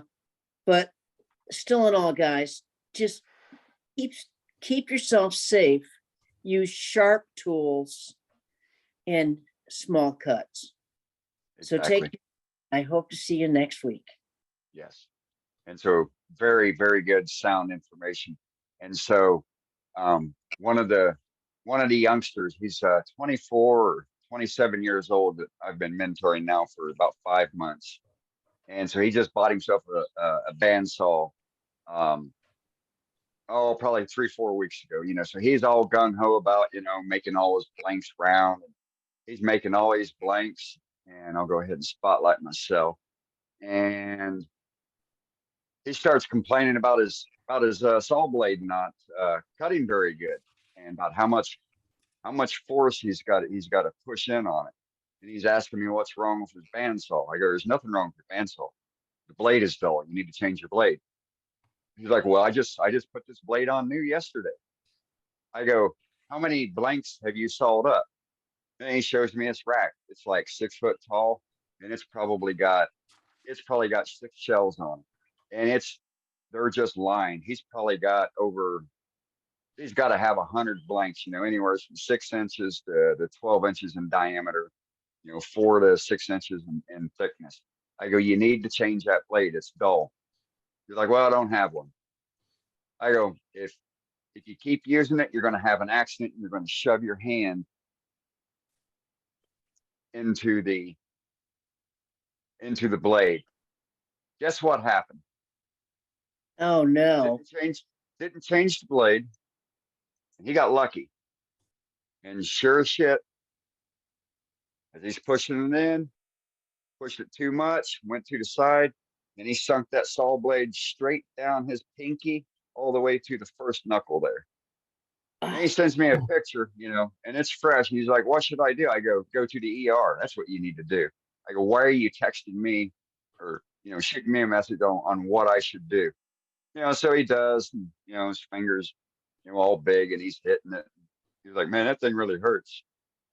I'm like, you're lucky. You're lucky it didn't go sideways and you didn't slice them off. So, but got to change it, Sharp tools cut, dull tools will cut you. So without further ado, let's go to Captain Eddie real quick, see if he has anything to say. And then after that, we are going to shoot over to Mr. Doug Rowe. Oh no! Eddie. No, I gotta be the lead act for Doug Rowe. Yes, sir. So if you want to cover our stickers. Yes, I'm getting them out. Because yes, folks, we have plenty. About 3-4 months ago, we bit the bullet and bought about 2,000 or 3,000 of these stickers, and they're about 3 inches in diameter, and they're mailable. They come 10 in a strip. If you want more, we'll send you as many as you like, but they get 10 stickers shipped to you for $5. And that includes all the postage. Now, if you live outside of continental U.S., I need another $1 for postage because, it's a problem. And I did hear that those turners I sent them to in England, after 3 attempts, we finally got them out of the post office. And it was one clerk that messed us up. Didn't quite understand. but we got it straight now. But if you want those stickers, they're out there. The information's on the front page of our website. And if you don't know which one is ours, look for the world's greatest website on wood turning. Just search for it, and you will find worldwidewoodturners.org. And there you'll find, as you heard earlier, tips and tricks and ideas and programs and things that you may have to pay for or buy someplace else, but you don't have to buy those tips and hints here. And that's why we have the world's greatest webmaster working for us. Dave Rose does a great job. And if you have something you want to add to that website, don't hesitate. Send it in to David. Send it to him. We want more and more information. And we'll take it because that's what we're here for, to share knowledge, information, friendship. And I've learned some ideas tonight on what to do on pieces. Matt, I've got on my wall right back, I can see it right through the hallway. I've got a piece that I donated. It was a platter, which is just a large dish. And I volcanoed it or funneled it a long time ago. I trimmed it off, put the ring on the inside, decorated, added some color to it, and came out with a really nice looking piece. What I like is the color, the bright color of the walls behind it and through the center of it, accent the work and the embellishing that I did to accent a piece that was pretty much heading to the fireplace, but didn't want to go there. So, and that's what we calling this the recovery room. Just like Matt showed Matt showed how he recovered, how he bailed it out. Tonight we've seen about other folks who have bailed out their work or recovered their work. And we're going to look for more of that from you, our members. If you recover something, we want to know how you did it. How did it work out? How did you hold it? What'd you finish it with? Was it acceptable? Things like that. And don't tell me what's not top notch. And here, if it's your work, it's top notch. There's no arguing about it. So we're looking for that. And we're looking for demonstrators. We always out for demonstrations. They can be a lengthy 1 hour, 1.5 hour, whatever demonstration. They can be a 15-minute demonstration. You'll be amazed at what you can get from somebody seeing what they do. And it's just one little 15-minute spurt. So we're looking to get that. What I'd like to see, about to sneeze, is more on how to do embellishing tools. Actual, I don't worry about the shape and its design and all that stuff. I want to see the embellishing. Tonight we've seen 4 or 5 guys show us that they did a little embellishing on this, or a little embellishing on that. I mean, we don't want to really get Bob Moffat started on this because, I mean, I really think Bob Moffat's got embellishing in some embarrassing places, but it'll go from night to day on your work. It can. Now, too much looks gaudy and cheap and trashy. Just the right amount is just the right amount. So we're looking for that. So if you've got a technique for embellishing or adding art to your work, I had a note last week and I didn't get to talk to you about it. I want to know about cutting wire, burning in lines into your pieces, or using colored wood to burnish in a track. Johannes Mikkelsen I learned how to do the hats from Johannes. And he took 2 different colors of exotic woods to burn in headbands into the hats. That is a very nice touch on some pieces. And then again, chips of plastic, masonite, aluminum, copper, brass. All those are just 1 degree harder than the wood you're turning, and they got all these great embellishments. So kind of look into your batch. Look and see what you've got. Because there's a whole bunch of us that want to copy your work, really. So talk about copying work. This is going to be a hard one to copy. We're going to go live and direct Arizona and go to one of my best friends in the world, Professor Doug Rowe. Hey, Doug. Hey. All right. So before we get into the demo, I want to talk art shows for a minute. I did one again this past weekend.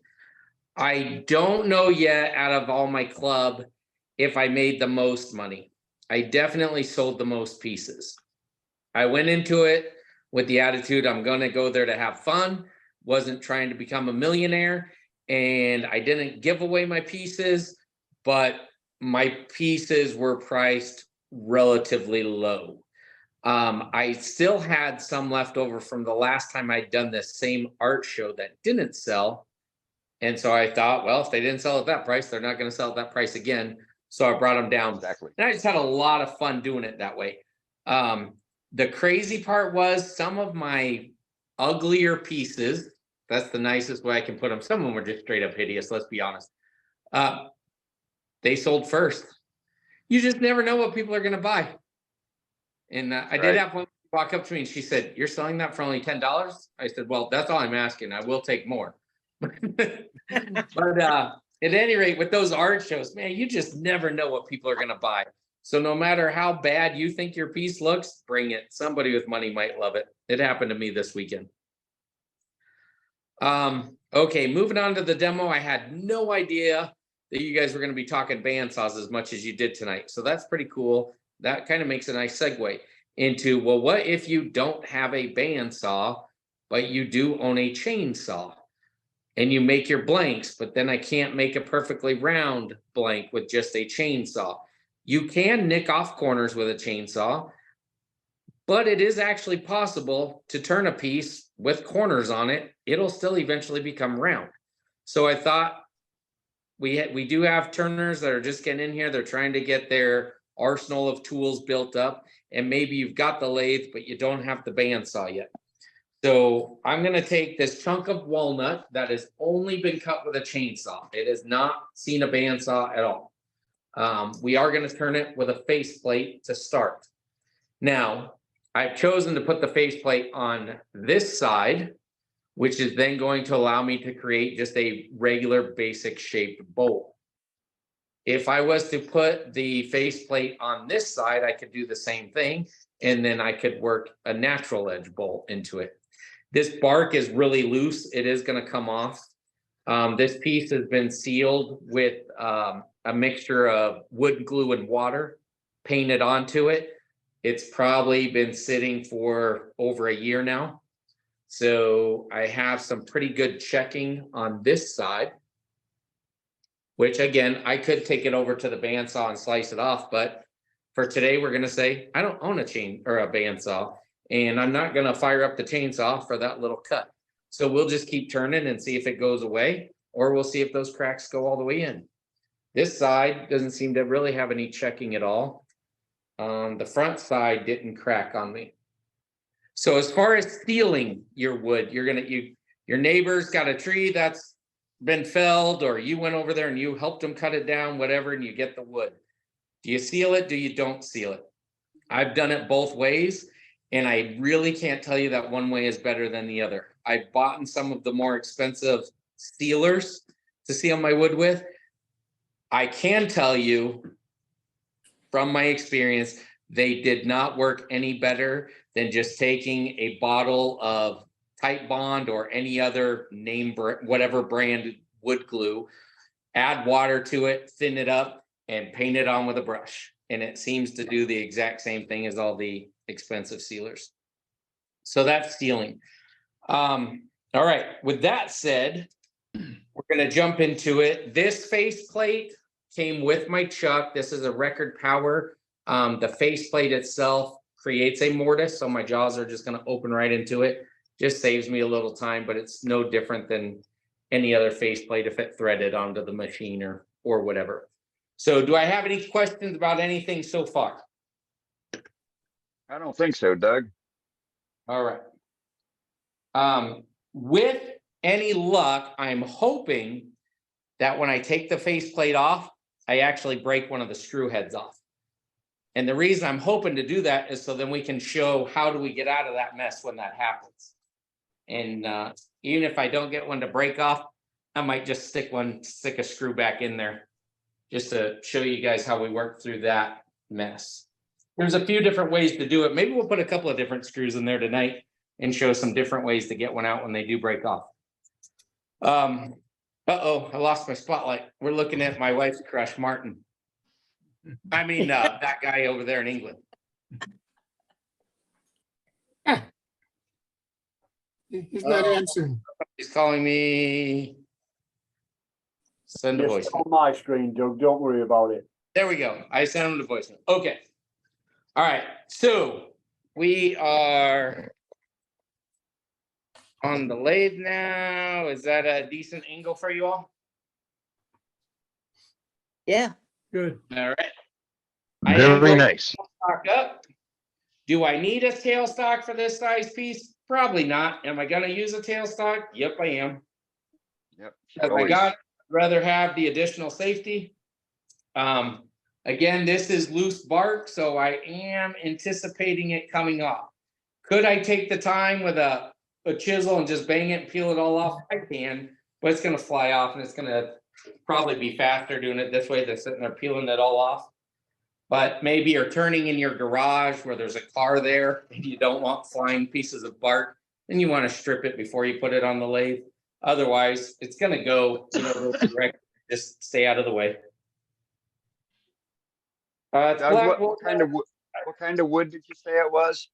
It's black walnut. Black. Okay, I got it. So I'm going dust mask on because my nostrils don't agree with black walnut very much. Even with this on, I bet when I blow my nose tonight, I'm still going to get black walnut.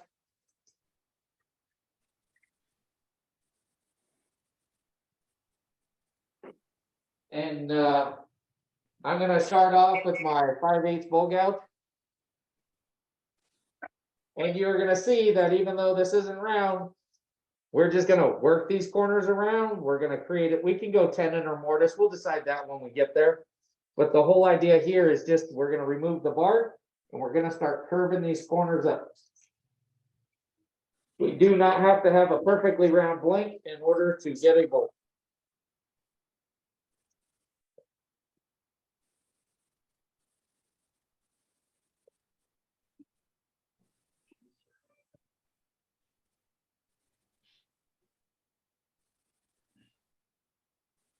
Nothing's touching, speed is all the way off. Turn the lathe on. We bring it up ever so slow.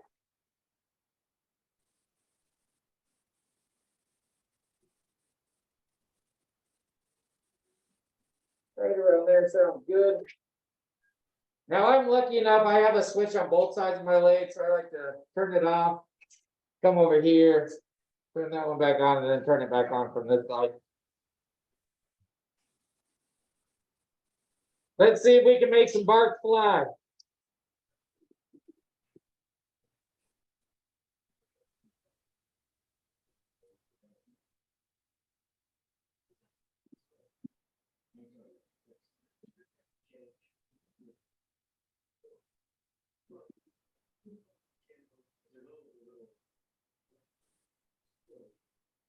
We got little chunks flying.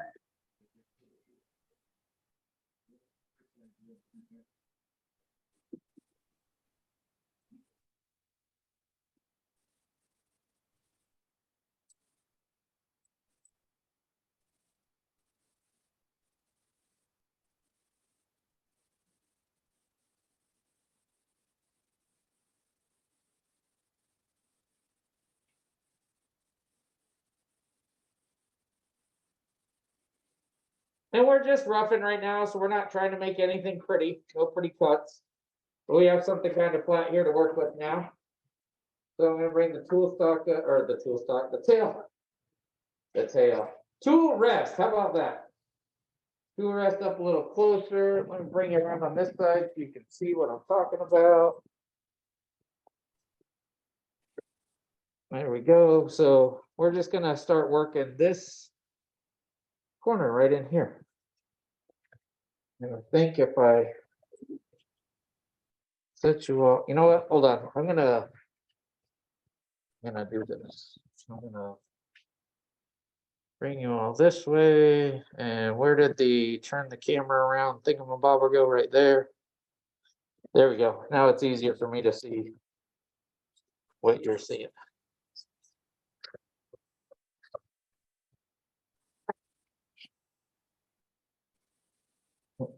power cord out of the way because that's just gonna get in my way.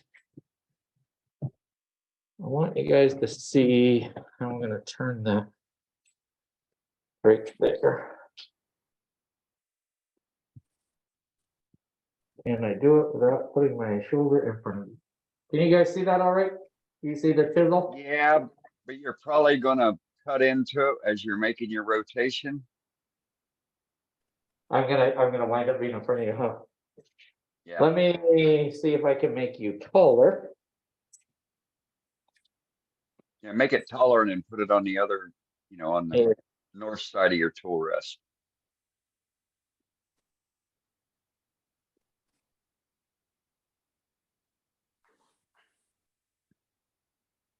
Let's have you guys tilt your head. There you go. That'll work. How's that? And once you start coming around, that'll work. And then when you start coming around, you'll be able to see the full tool range. Okay. All right, let's give it one more test. And with any luck, this big piece of bark is gonna come off right at the phone and make you go, ah! That's what we're hoping for. Yeah. I have a pretty good phone case. We'll be all right.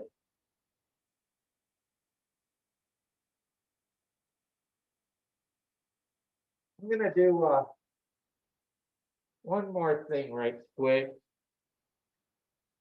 So because sometimes it's hard to see where these two edges are hitting, I like to make me a little mark wherever each one is at. That way I can see it on the tool rest in case I can't see my ghost line very well. So I just took the Sharpie and I made me two marks. So this corner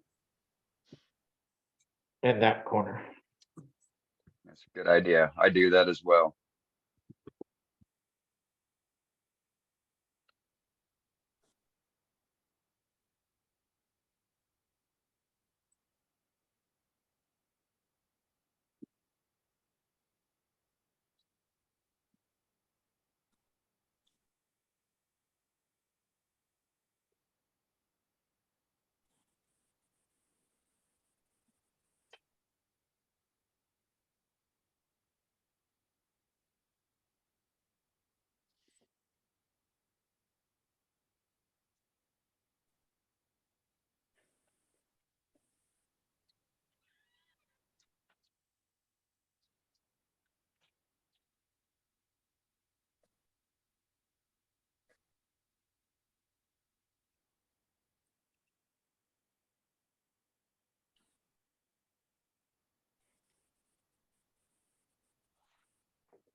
So if I bring you all back around to this side now, you can see where we're starting to get a round ball here. We still have some corners up here. I could even, if I wanted, leave these four corners, and that gives it a unique shape as well. Here's those cracks where we said it was checking, so they're obviously pretty huge. We're going to be dealing with those, it looks like, all the way through. They're pretty deep, and that's okay. We don't necessarily have to let cracks scare us away. You just have to decide, what your risk versus reward level is. I am not concerned about this bowl blowing apart at all. But maybe this is too much for you. If it is too much for you, then just walk away from it. There's plenty of wood out there. You can always find you a piece that you do feel safe with.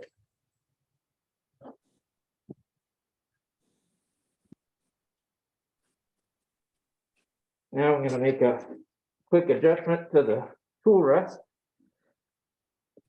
just so I can reach that corner a little bit better as I start coming around.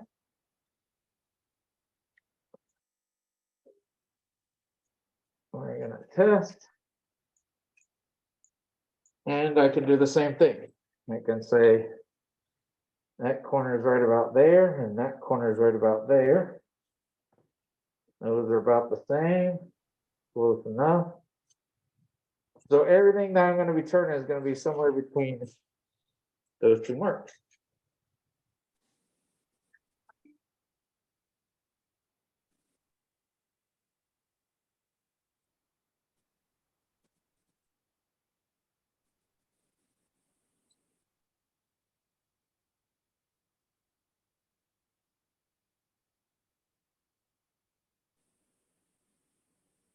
And so here's another thing we haven't really talked a lot about, I don't think in a while, is body positioning. So I wonder if I do something like that. I'm just gonna take a few slices so you can see what my body actually looks like. I think it's really, hips is what I always say, everything's gonna be in my hips. So I'm here, I have a decent stance. I don't want my feet too close together where I'm all wobbly. I don't want to be so far apart that my height is all off, but this is probably around shoulder width apart. Can you guys see my feet from this angle? Yes. Yes. Okay. So again, I'm usually a little bit staggered, but this gives me a good stable positioning. And you'll see I hold it in tight to my lap. I use what I call a thumbless grip, meaning my thumb's going to be here, not here. The reason I don't wrap my thumb around is because then it gives me another wobbly point on my lap. Whereas if I keep my thumb along the tool, or what we call thumbless, now everything is nice and tight against my side. Anchor it to the tool rack, and then you'll see me turn with my hips, not my arm. That thumbless grip will eliminate the death grip that some folks are prone to putting on their tool handle.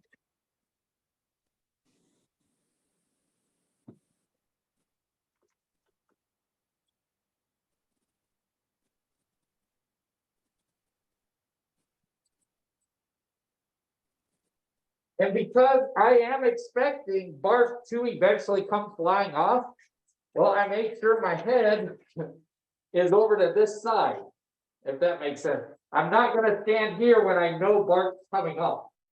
Then I'm just asking to get hit.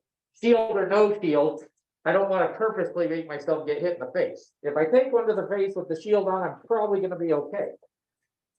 But as I'm here, I'm working it and staying out of the line of fire. All right, let's put you back where you can see the tool do its thing.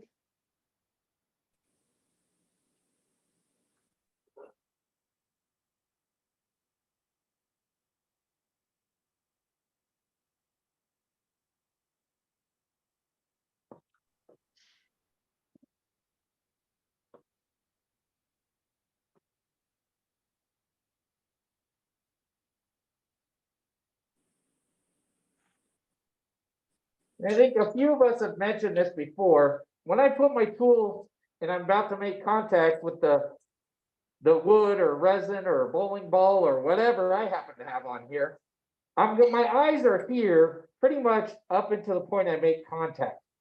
Then on this particular slice, my eyes are really focused more over in this area because that's the ghost line and that's where I can see what I'm actually doing. I can't really see myself slicing or scraping or doing anything down here, but I can see the shape of the wood on the ghost line.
So we're fairly round, but we're gonna have two flat spots.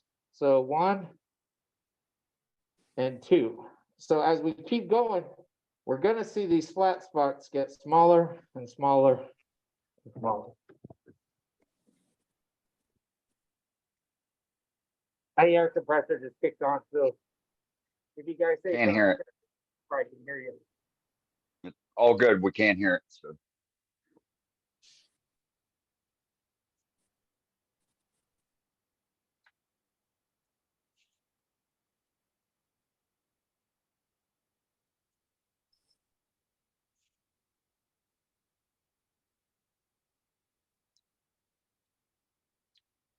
My tool rest is too high. Safety Sue, is there a way I can drop the tool rest with the lathe moving? Just kidding. No. That's from 2 weeks ago.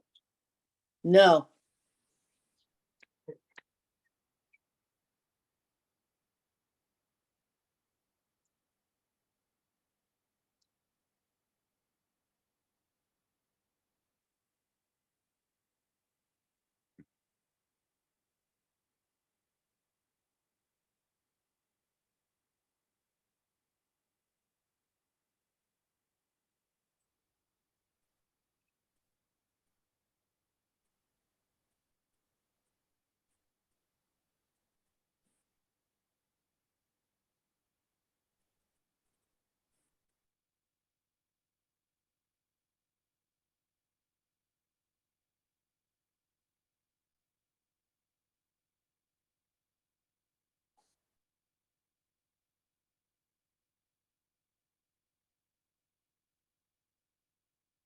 Smaller and smaller, but definitely still there.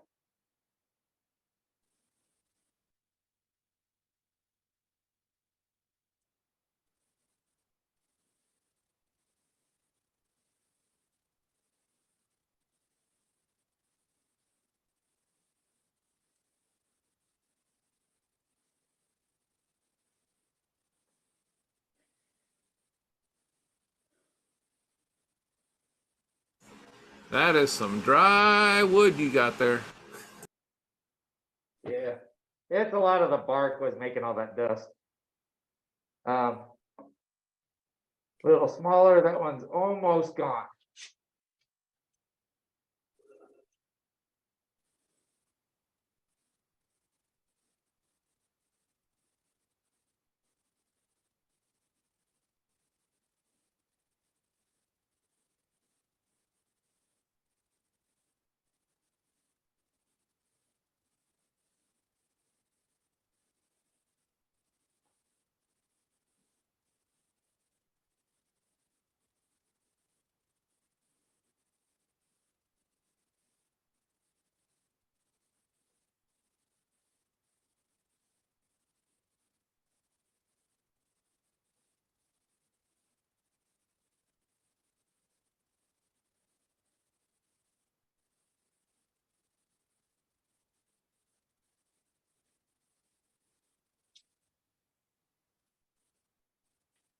Okay, one side's gone, the other one's got a little bit more to go.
And Look here.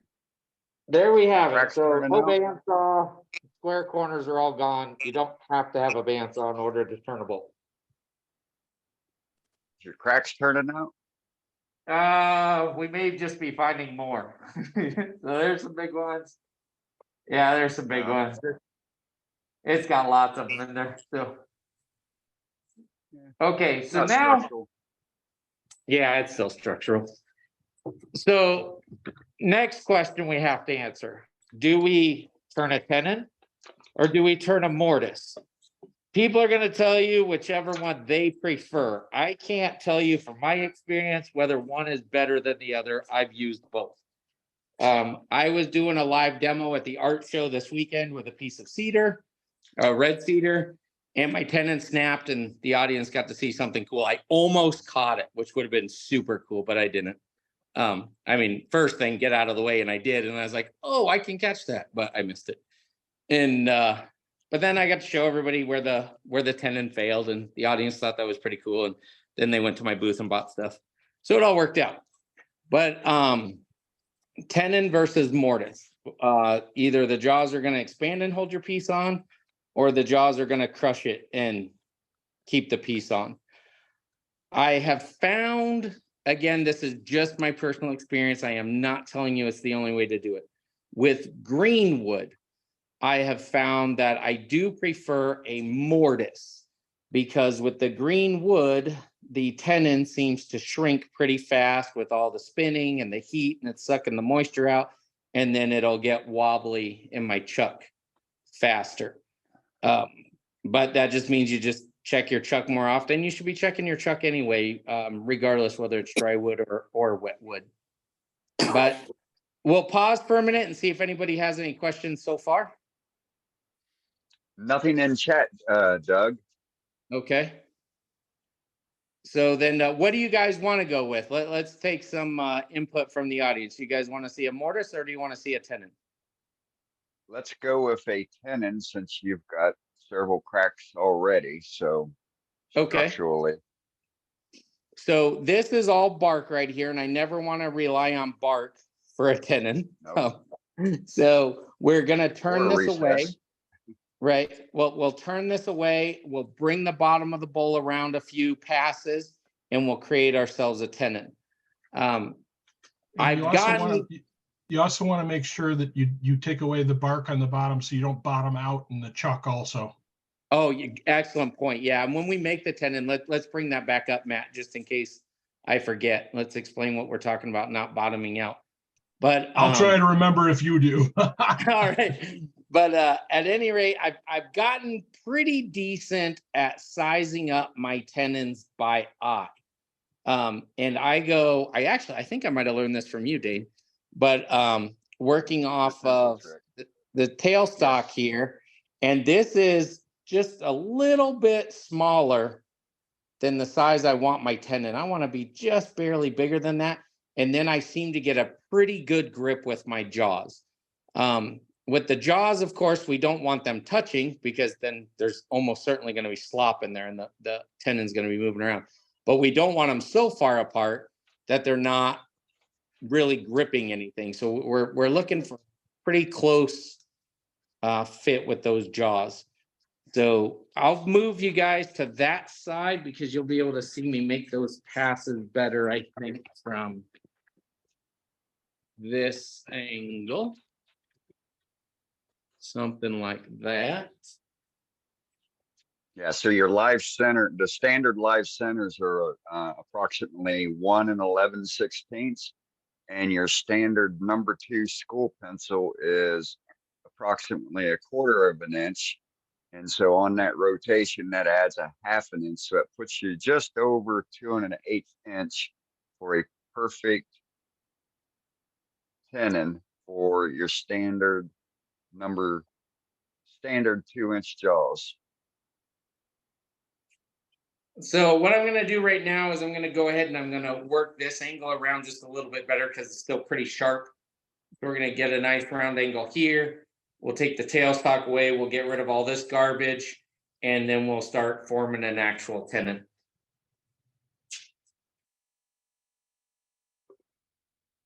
Or I'll drop my glasses and not be able to see anything as I put my dust mask back on.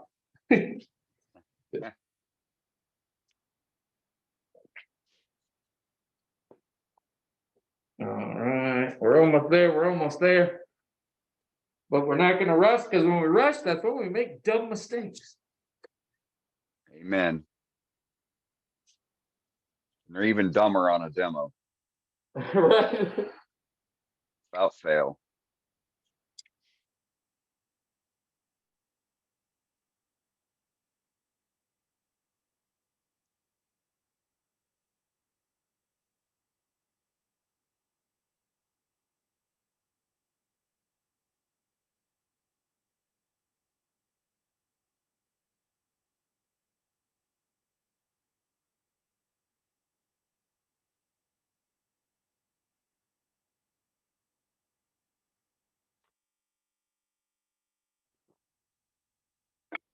Yeah, now I won't go cut my hand on that corner.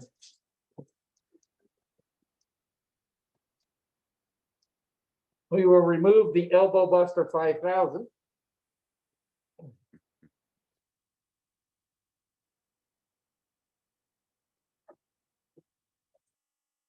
This bad boy in. Like so.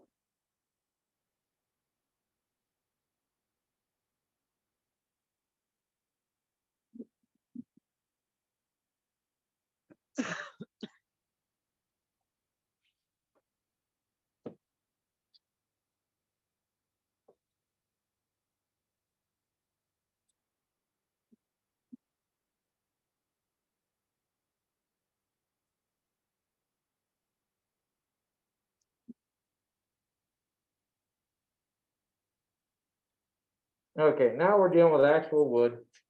And I'll bring the tailstock back up just to show you. Again, at this point, this thing's not going anywhere. I don't need the tailstock, but it's just a cool little trick that, like I said, I think I learned it from Dane. I can't remember for certain, but Yep.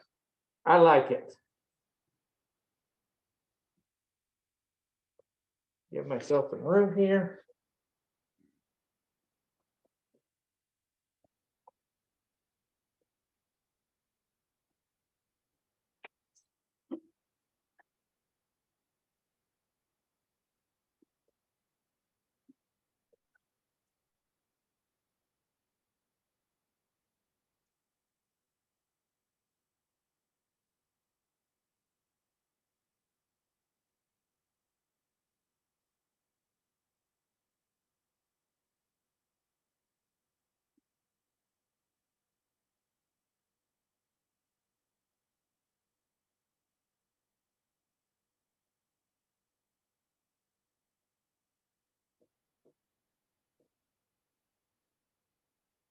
And then let me pop you out of the tripod and give you the same view that I use.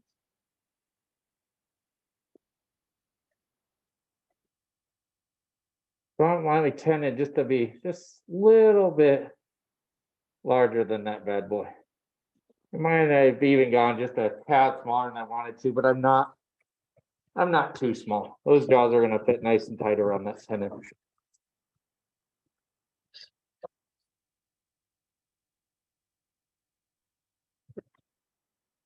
And now we just start working the bottom of our bowl a little bit. I don't need to spend a lot of time on the bottom of my bowl when I use a tenon, because I know I'm coming back eventually to take this tenon off. How am I gonna take the tenon off? There's a few options. You can do it the really, really long way, and that's sand it all the way off. If you have cold jaws, let me see if I can put these in the shop. I can put the bowl in these cold jaws to hold it and then take the tenon off. And then the vacuum chuck. Let's see, is there any other ways that I'm missing? Sand it off, cold jaws, vacuum chuck. What's another way you could use to take the tenon off? Jam A chuck. jam chuck.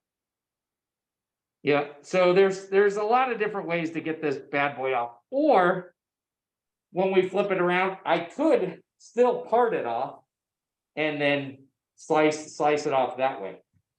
So there's again, several different ways. Well, let's just go ahead and we'll shape the bottom of this bowl a little bit. Or a glue block as well.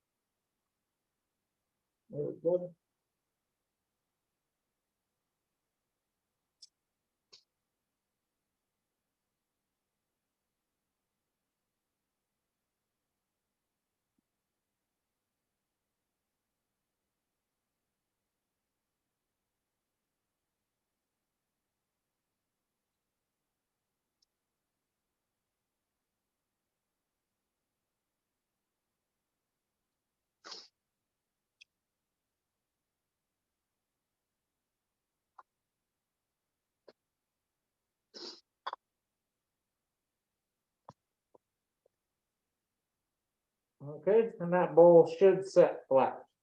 Okay, so Matt and I were talking earlier about ensuring your tenon doesn't bottom out. So let me grab a different chuck.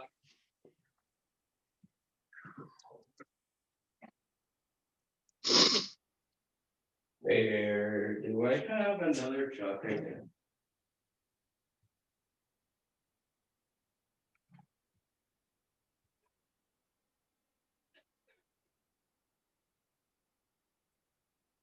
So when I'm putting my tenon in the chuck, I do not want the wood to touch the bottom where these Allen head screws are, because it's always going to shift one way or the other, no matter how flat you think you have it.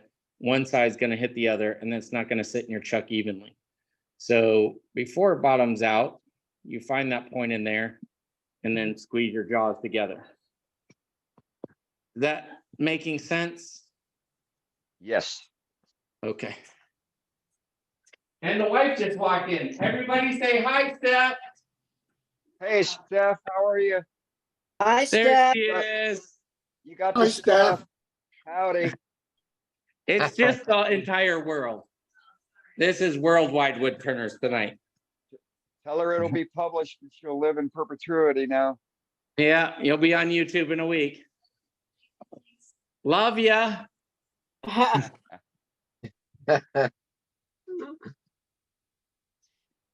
Okay. So now this bowl is just rough. There's no nice cuts done to it at all. So how would I get rid of all my tool marks? Well, we're going to take some nicer cuts with a sharp tool. We're going to see how that works. We can also use a scraper, see how that works. And then when all else fails, you get the power sander out, just sand them off. At the end of the day, once the tool marks are gone, nobody knows how you got rid of them. They're just not there and your piece looks nicer. Well, let's say I don't get rid of all these tool marks. When I put a finish on there, it will only magnify those tool marks.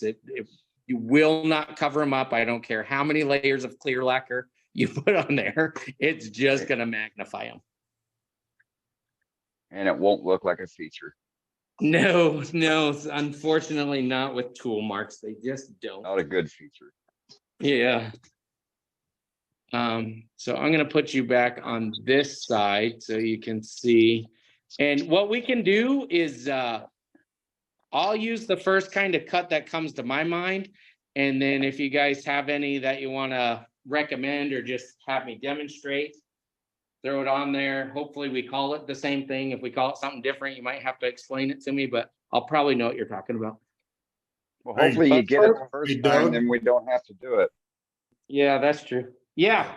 Hey, explain to some of the new turners about twice turn bowls, because if they're doing a blank and gonna dry it, that outside finish would be fine for a twice turn bowl. And then they Yes. could just go to the inside. Yeah, so what we could actually take this thing off right now. Let's say this was a green bowl. It's gonna warp over time. We want to reduce the warping and reduce the cracking. So there's a few different methods out there. Some people will reseal this just the way it is. They write the date that they turned it, throw it up on the shelf. You can take it out once a week, once a month, whatever you feel like, and you can weigh it. When it stops changing weight, you've gotten all the moisture you're going to get out of it. Another option, you take this bowl, you grab some of your shavings, put some on the bottom of a paper bag, then put the bowl on top of the shavings, then continue to cover the bowl with the shavings. Again, you pull it out every week, 2 weeks, 3 weeks, a month. You weigh it. Once it no longer is changing weight, then you've gotten all the moisture out. The other method, I keep saying I'm going to try this, and I haven't done it myself, but I've seen plenty of other people do it successfully, is the microwave. I can take this bowl once I'm done, when it's at this stage, while it's green, stick it in the microwave. Very quick speeds. I don't think I've ever seen somebody do it for more than about 30 seconds. Pull it out, it'll be steaming hot. You got to let it cool off, and it's pulling all that moisture out. It's got to sit for like probably an hour, unless somebody on here has done it shorter than that. But in my local club, that's what they teach. 30 seconds, take it out for an hour, throw it back in for 30 seconds, let it set for an hour. And it's just pulling all the moisture out. And again, once it stops changing weight, getting lighter, then you've gotten as much moisture out of it as you can get. Does anybody have any other methods for their twice turn bowls? I wrote up my microwave process, and it is in our on our website somewhere in the files section. I microwave always at 50%. And I have sometimes microwaved a piece for as long as 7 minutes at 50%, depending on how wet they are. In general, I put them in a paper bag and then put them in the microwave and microwave them. Paper bag helps control the rate at which the moisture leaves. It leaves the wood more evenly. Okay. But like I say, I've written that all up, and it's in a PDF on our website. Dave's put it up there somewhere. So if you want to pursue the microwave process, it's all written up for you. Yep. Awesome. And like I said, I haven't done it myself, but I've seen lots of other turners do it really successful. So I just haven't found the time where my wife wasn't home where I could bring a piece of wood in the kitchen yet. Yeah, rule number one on my microwave process is don't use the microwave in your kitchen. There's a couple reasons. Number one, the whole house will smell like wet wood, no matter how hard you try. And number two, if it does catch fire, it's really hard to unplug a built-in microwave and throw it out in the backyard. So one of the guys in my local club, when he was telling us about it, his microwave was in his garage. He pushed 30 seconds, ran in the house to grab his cup of coffee, used the bathroom, came back out thinking the microwave's definitely off. Oops, he pushed 3 minutes and his garage was full of smoke. So it happens. Not good. Yeah, the other thing, Doug, you could use is desiccant beads. Oh, that's the like rice, right? It's similar to rice where it pulls the moisture out. No, it's little BBs, like when you get stuff packed in a shipment and you get those little packets of desiccant in a little bag. You can buy those by the gallon, and you can put your pieces in there. The desiccant will draw the moisture out. Once the beads get so much moisture, they will quit drying it. At that point, you can lay them back on a cookie sheet, stick them in your oven at 250 degrees, dry them back out, and stick your piece back in it again. There we go. Another option. Hey Doug, a quick question. If you're talking about twice turn bowl, do you need to flip that around and hollow it out to a certain degree or not? I think what I've seen most is people will, if they're gonna turn it, they will turn it to, I think, maybe ½ an inch or so, and then put it in the bag. You want it thicker than that. Let's continue let's continue the conversation about twice turned after the demo. Got it. All right. So this tool's not sharp anymore, but I have another bowl gouge ready, so let me grab that one. And so what I'm gonna do is I'm gonna take a nice, you guys can see that, let me double check. Yeah. I'm gonna just take a real nice, gentle push cut, and we're gonna see if we can get some of these tool marks to go away. And when I say gentle, I mean I'm barely gonna touch this thing. anchor, bevel, touch. Oh, that was a bad demonstration.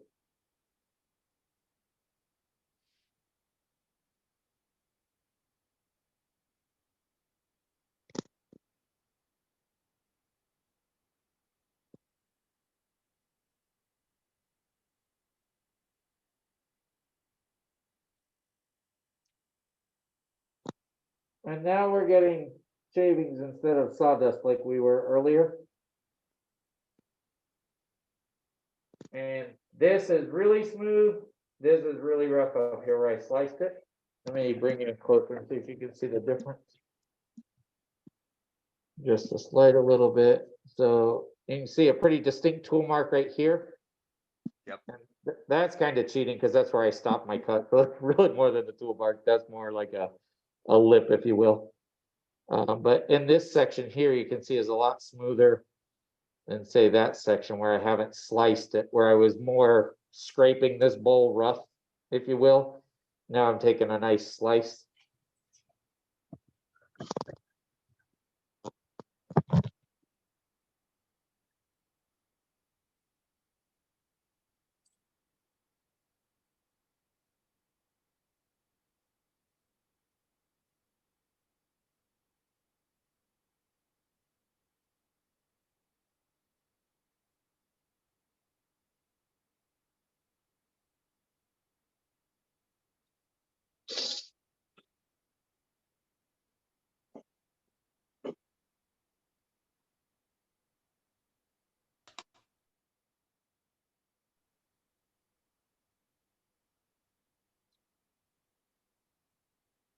Yeah. And that's a little better. So again, is there any other finishing cuts you guys would want me to show with just a bowl gouge? You want to do a shear scrape real quick? You're talking this way, right? Well, the opposite way, the opposite direction. You want to go, just like that, but shear scrape. But looks like you're not comfortable with it. Don't do it. That's no, Doug. That's not what I'm talking about.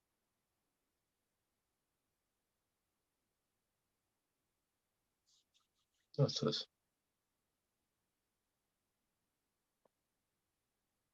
It's dangerous.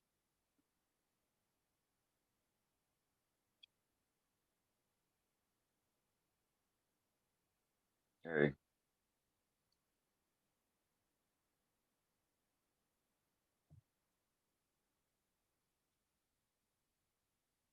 Was that more what you were looking for?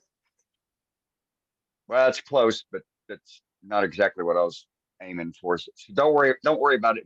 Do what you're comfortable with, Doug, please. I'm comfortable taking directions from you. I appreciate that. Well, now let me just clean this out because I kind of roughed it all back up. So.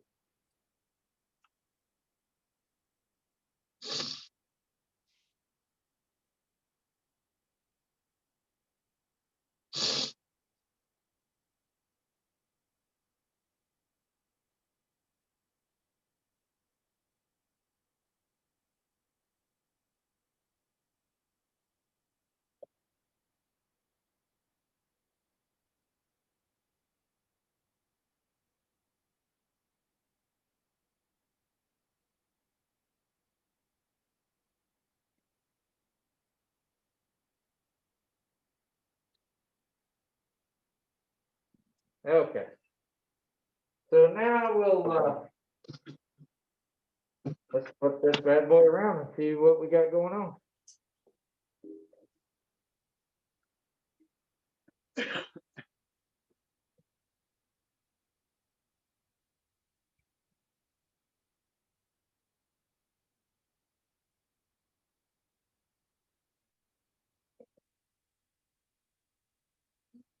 So what I like also about this faceplate is if I did screw up my tendon, I can check it before I take the faceplate off and then either make my tendon smaller if I made it too big or slice it off and put a new one on there.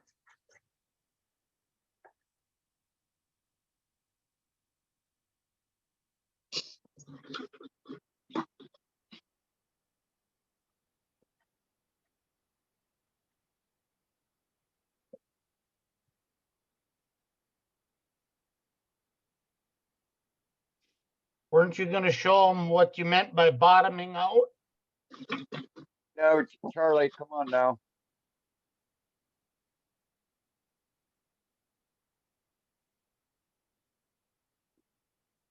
So. Whoa, I'm about to drop my shield. Okay. So let me get the light in there. Oops. So you can see where my jaws are not touching, but they're closed pretty tight. And then I don't know if you can see. Probably not, but there is a gap in there, and that's how I know I did not bottom out my tenon.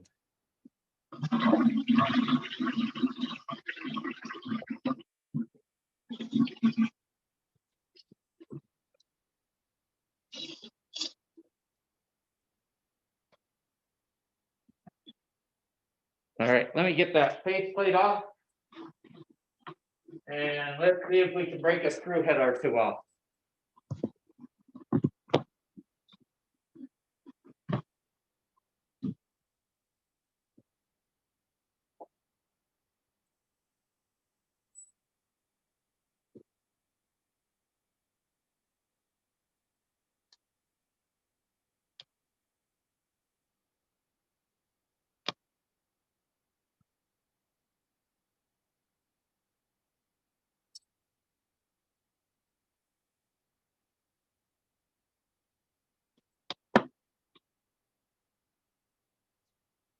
Okay, so they all came out without breaking because I'm using quality screws. I only recommend drywall screws if you want accidents and dangerous things to happen, but otherwise, screws not for drywall work much better. So let's say one of these bad boys did break off on me though.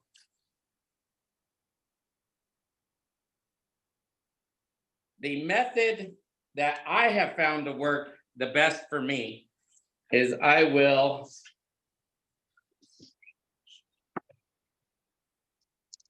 bring my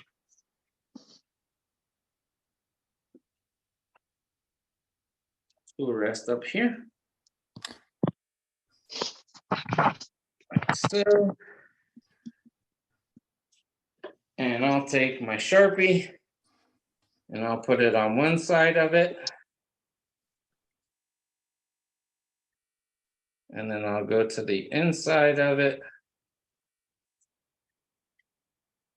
Something like that. Those look more like contour lines. I've been teaching contour lines in my geography class. So now when this spins, of course, I'm gonna see those lines. They're gonna look like circles. Hold on, air compressor just kicked on.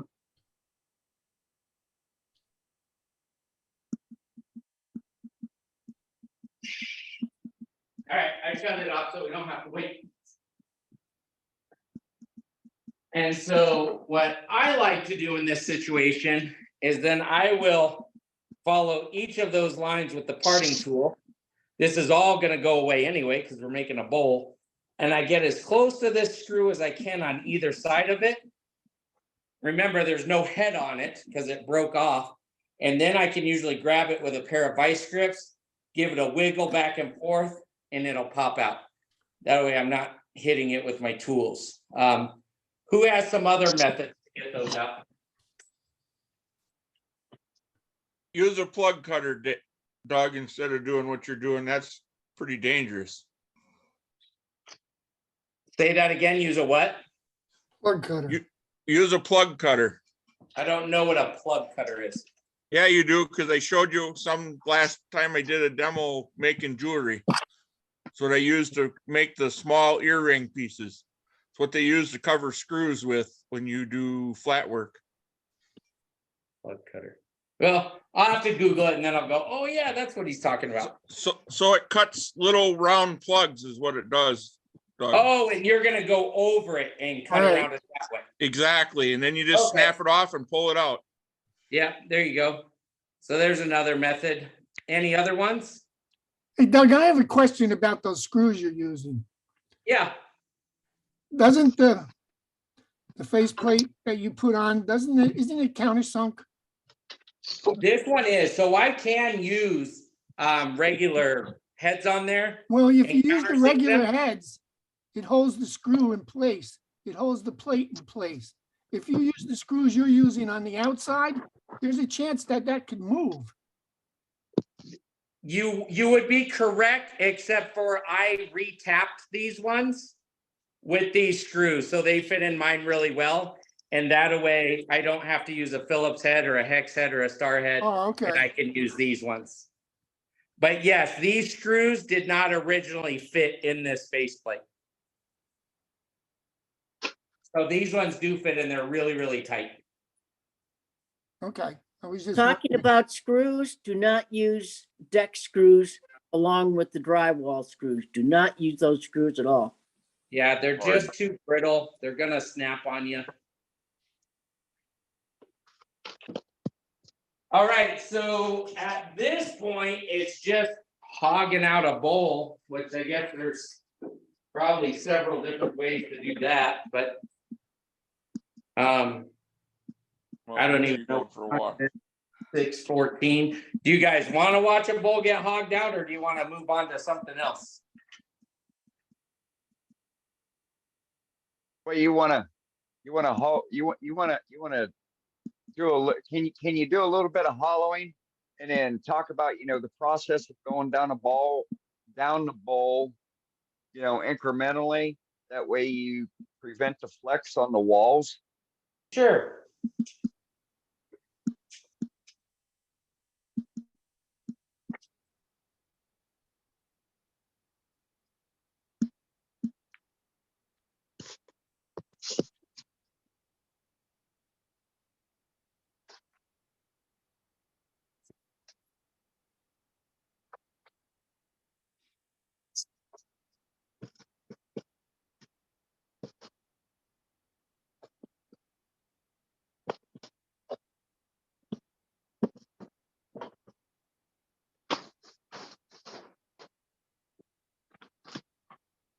Okay, so first thing is just clean up the front because it's all kind of rough. And that makes it difficult to work with, so. Here we go. Uh-oh. I did something wrong because that is not trued up very well, is it? I think when I was messing around with the screws, I twisted it in my chuck.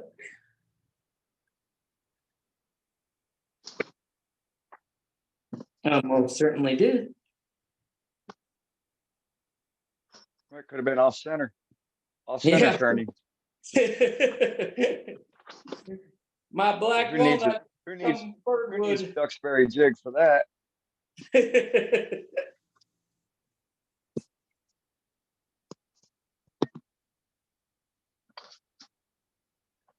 Okay.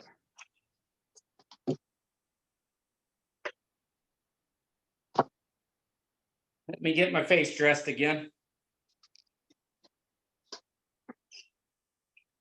Hey, you're going to be feeling that walnut tomorrow. Yeah.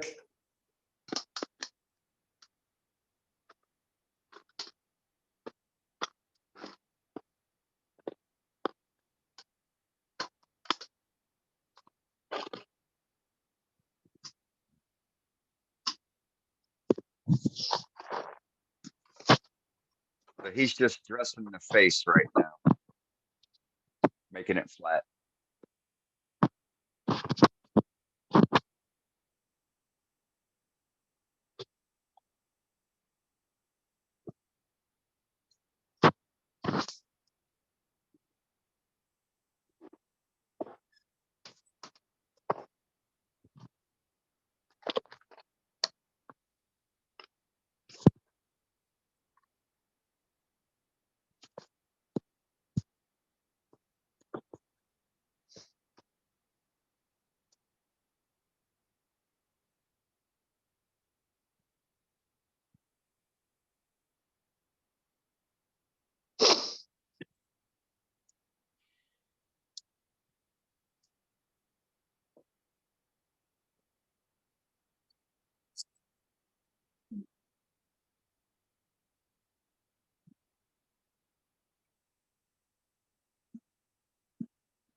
Okay, now we have a relatively clean surface. We got a little bit more. Well, let me just go ahead and take that off too.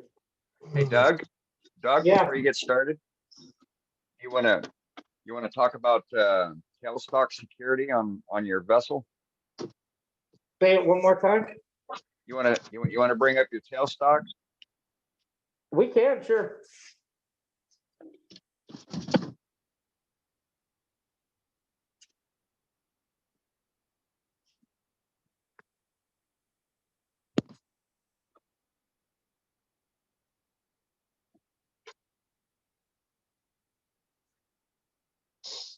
And so this is definitely the way we would do this if it was one of the bigger, crazier pieces that I sometimes do. If you go onto my Facebook right now, you'll see a really big, crazy bowl I turned 2 days ago. Started off as a big square chunk of construction lumber. And so I definitely had to use the tailstock even at that portion of it, just because it was so big.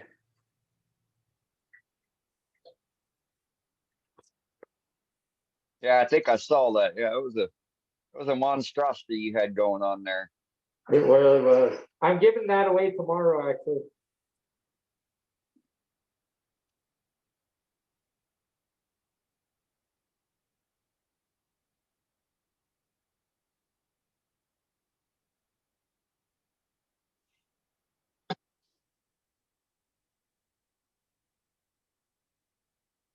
A little bit more.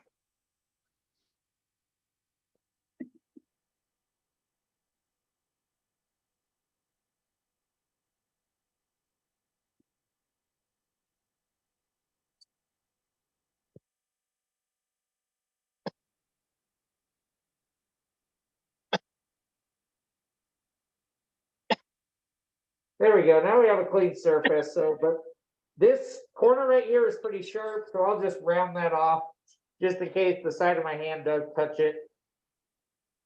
It just burns instead of slices.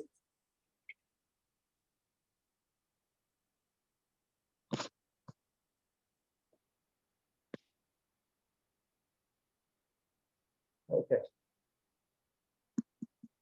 There we go. So now what we'll do is, let's see, can you see the chisel from that angle where you guys are at? Yes, we can see. Okay. So we're gonna find our area right here where we'll start bringing it down, and then, hey, Dane, I think this is another trick I learned from you.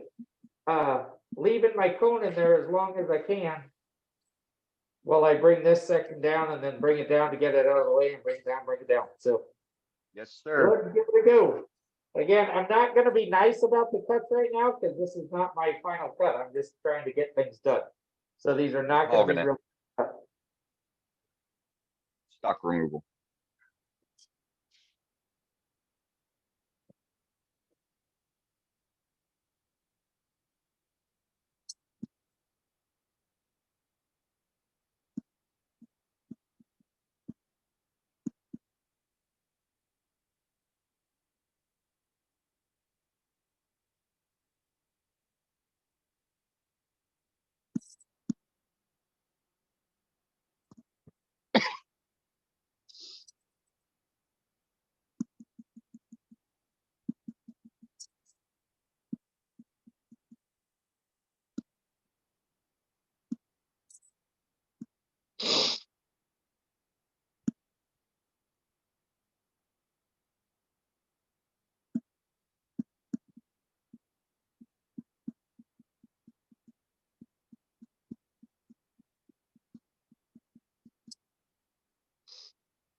Give myself just a little bit more wiggle room.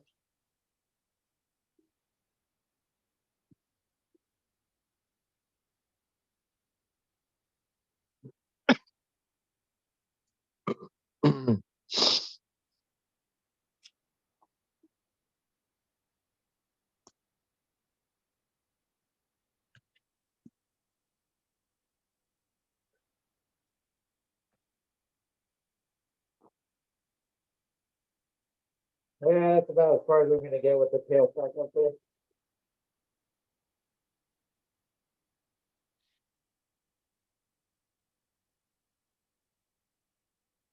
I just can't get a good enough angle on it. Nope, that's fine. So, well, I guess I can show this real quick. So it's, a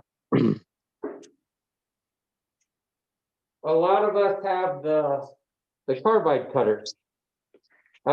It just gives you a different angle that I can essentially get in there and really do the same thing. I'm just gonna turn it on in.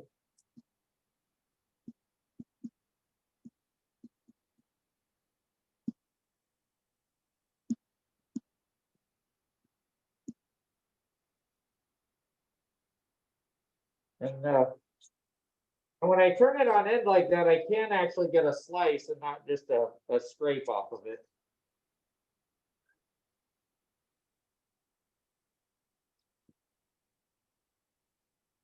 There we go. Yep.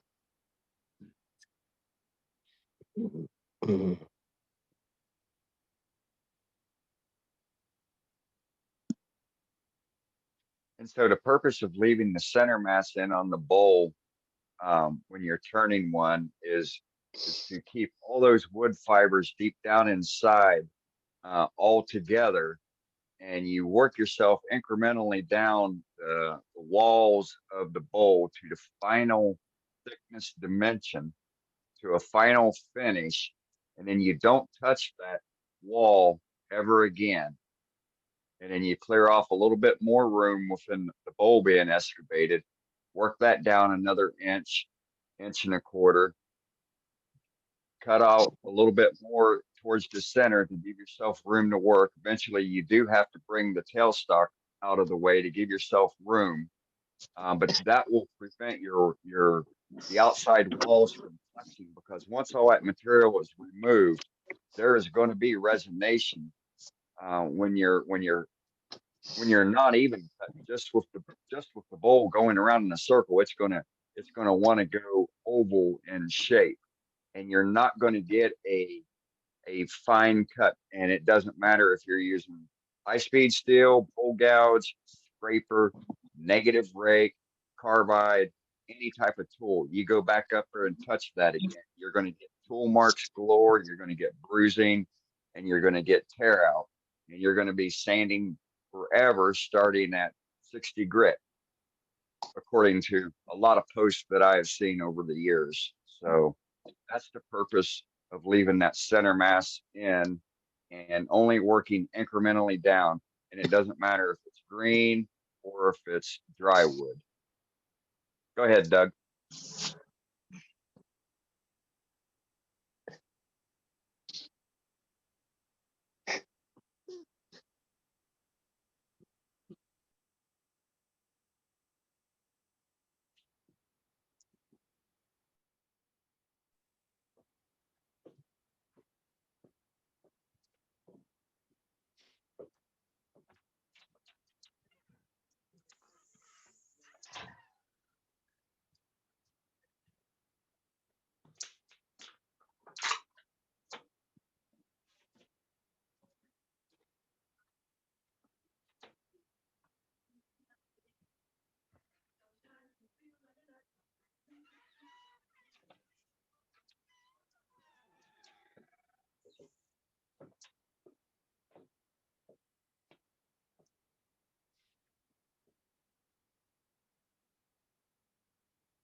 We could probably take this wall even thinner. I mean,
This is actually, that's way thicker than we should have gone, but I think we got the demonstrated the concept though. Yep. And there's no issue if you going back on that. You got plenty of stuff there. It won't flex on you. Yeah, you know, I thought of one other thing that I want to show real quick. So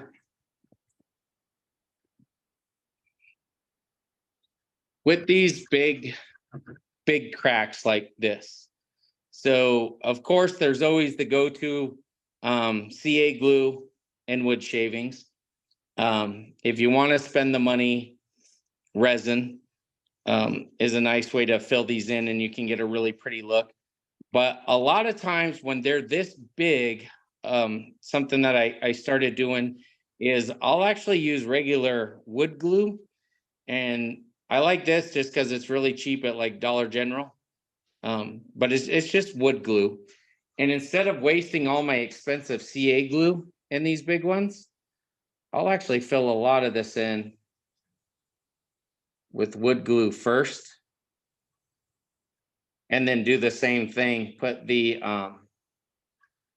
shavings in there and build it up some with that before I start using my expensive CA glue.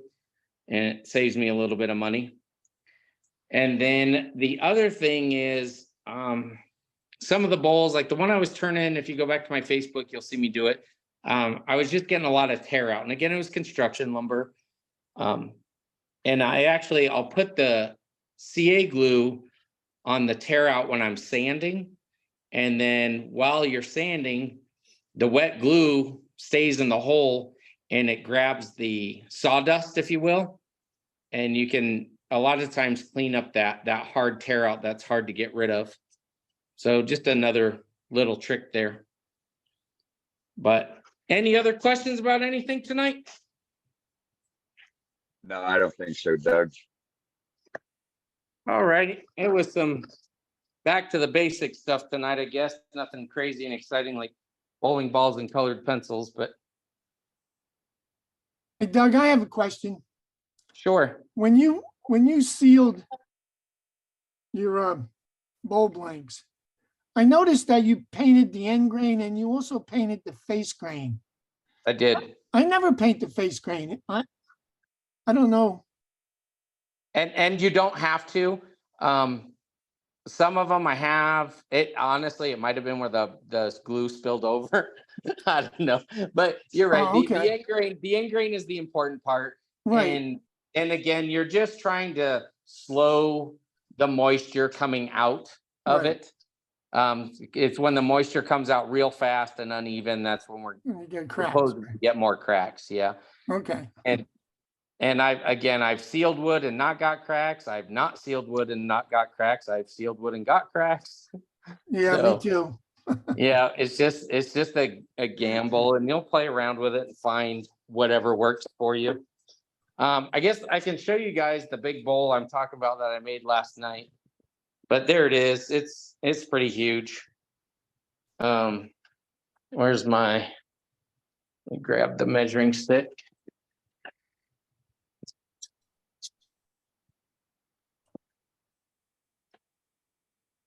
So yeah, we went pretty big.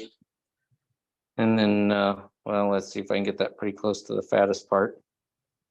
So there you go. And nice. What'd you make it out of? So I don't know for sure. I think it's cedar, but there's the big old chunk that it came out of. So, and here we can measure that real quick. What is that thing? Maybe cedar, could be Douglas fir. Well, look at the Probably shavings. Douglas They're really red. The shavings were really red when I cut it. Could be red. Could be redwood too. And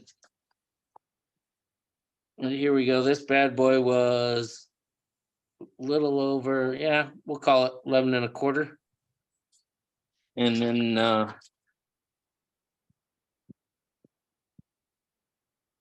not quite 9 1/2. Well, pretty close to 9 1/2. So it was a big construction beam. that one of my buddies got. And he's like, I'm never using it for anything. He was tired of moving it around his yard. So he gave it to me. It looks Good like score. Western Cedar. Western Theater, and we're out here in Arizona, so I guess that wouldn't be unheard of. Can we It go back smelled to like the, cedar when I was cutting it. It didn't have the deep red like red cedar has. For instance, this oh yeah, I still have that old piece over there. My water fountain that failed me. So that's red cedar, and obviously it's a much deeper red. So I don't know. I see a lot of the Western Cedar in the construction industry. They use them on post and all that kind of stuff. Yeah.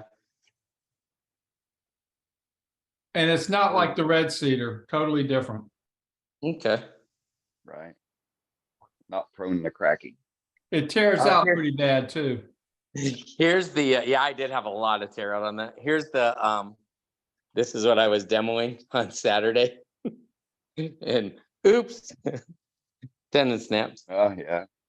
And it was on, I know what had happened. It was my that round carbide cutter that I grabbed tonight. It really just needs to go to the garbage. It's just dull, and I don't have another one. And I left my cone on there, and I was gonna do the undercut a little bit and get a little fancy and show people, and I put too much pressure on the piece of wood itself, and I snapped the tendon. I don't even think it was the wood failing. I think it was I was muscling it instead of using finesse. can we go back to the discussion on twice turned? Sure. Just a question in regard, is it worth twice turning? Or is it better just take a green chunk of wood and turn it down thin enough that you basically get the moisture out of it quick enough that you don't, hopefully don't get the cracks in it, or it may warp a little bit, but otherwise, I mean, if you're going to twice turn it, how thick do you leave it?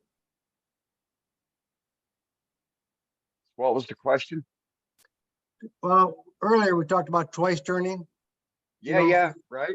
And so I said, well, do you have to hollow it out to twice turn it? And if you're going to hollow it out, once you get the outside kind of to the rough shape that you want, how thick do you leave it? Or is it worth even doing twice turn, or do you just turn it down thin enough that the moisture comes out of it and hopefully it doesn't crack? No, about an inch. It depends upon what the end game is. So most people do twice turned, and so they will.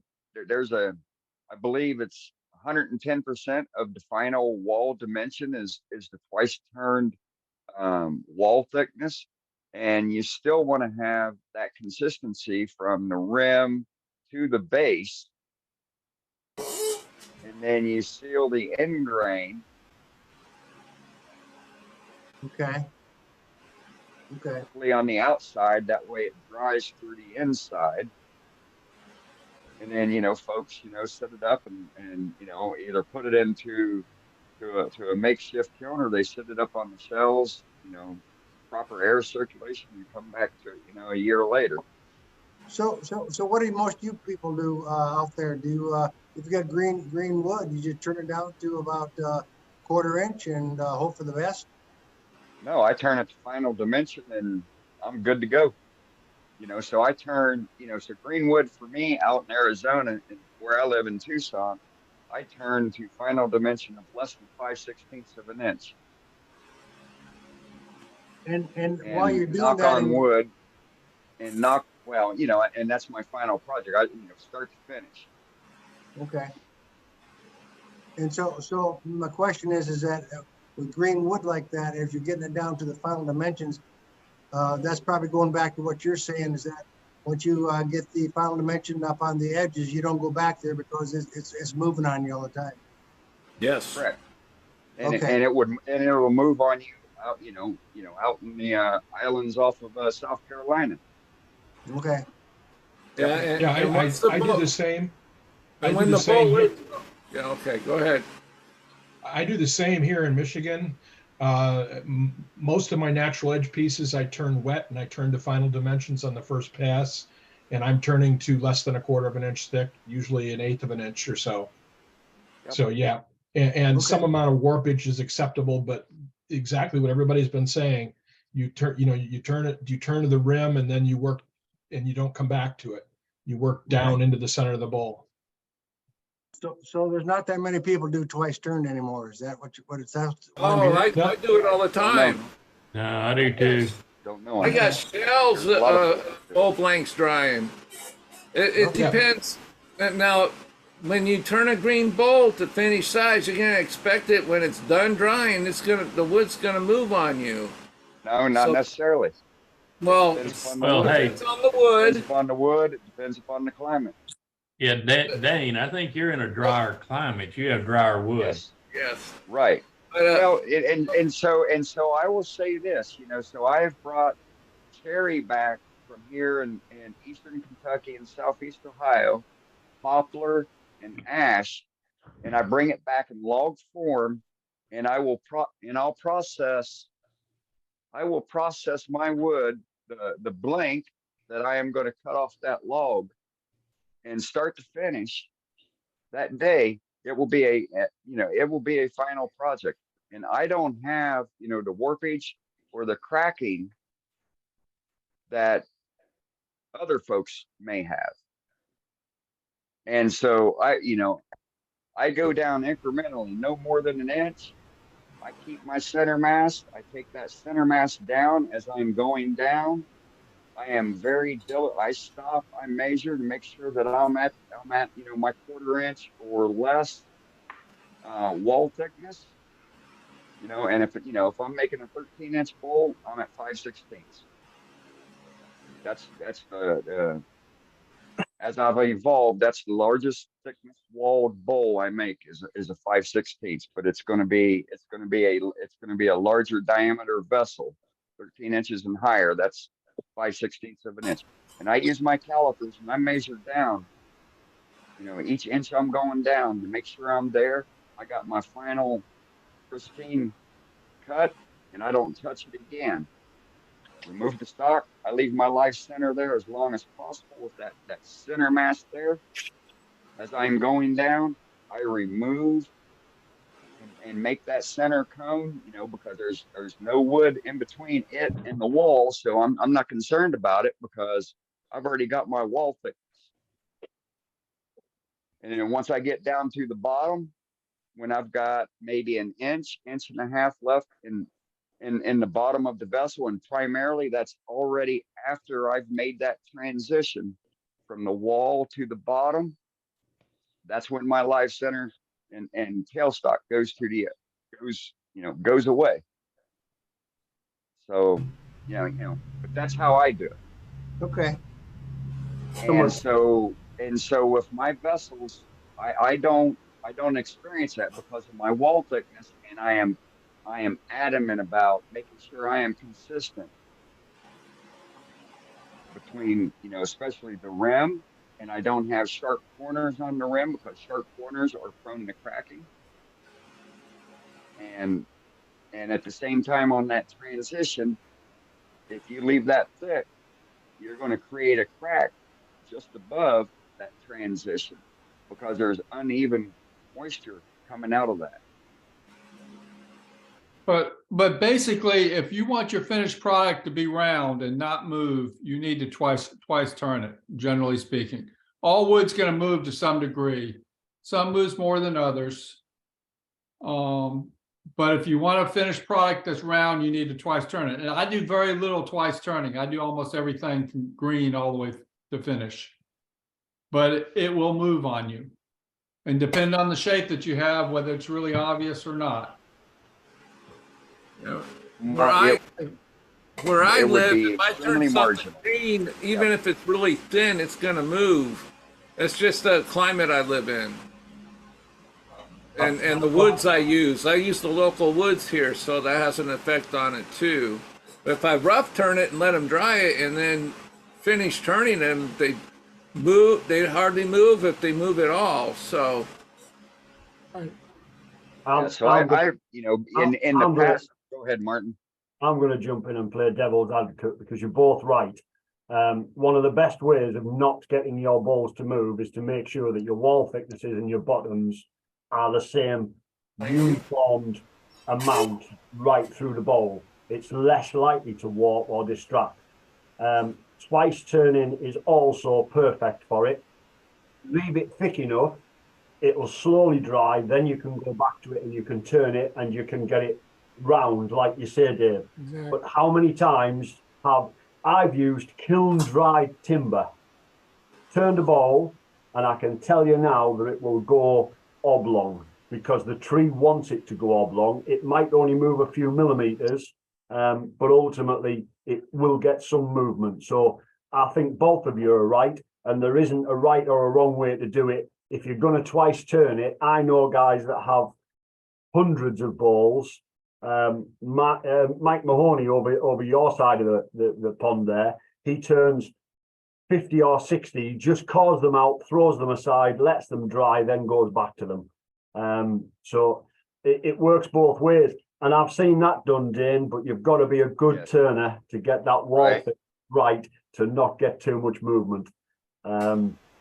I wanted to jump in also on that demo. I'm going to say thanks for a great demo tonight. That was really interesting. There was one point that I picked up on that I really wanted to try and highlight, and it was touched upon during the demonstration, is the chucking point. Do we have an inside chucking point? Do we have an outside chucking point? And also, what was bottoming out? And certainly for the new turners, bottoming out, they will hear all the time and nobody actually explains what they mean. So while I was watching the demo, I jumped onto my lathe and I just turned a spindle blank, and I've got a 2-inch piece of English oak here. And if I change my camera over, I'm hoping just to get on that. Yeah, right. I've turned the spindle blank, and what I've done is I've created a chucking point at each end of the spindle blank. This chucking point will hold this piece of timber. I can put it into this chuck, like that, turn it up, pop it on the lathe, and it will hold it. That is bottomed out at the bottom of these chuck jaws. What happens is if I get a catch on that, it is instantly going to come away. The jaws are too wide. It is only catching on these little noggins at each side. The bottom is right at the base of the chuck and it's got no support. That's what we call bottomed out. It does not want to be right at the base of your chuck. If I turn that around, if I tighten that up as tight as I possibly can, what we will see is little tiny jaw marks. I don't know if the camera will pick it up, but what we've got is corner jaw marks on this chucking point. And it's them little corners that this chucking point was held into this chuck. It was not round. Chucks, when they're made, they're cut and then divided.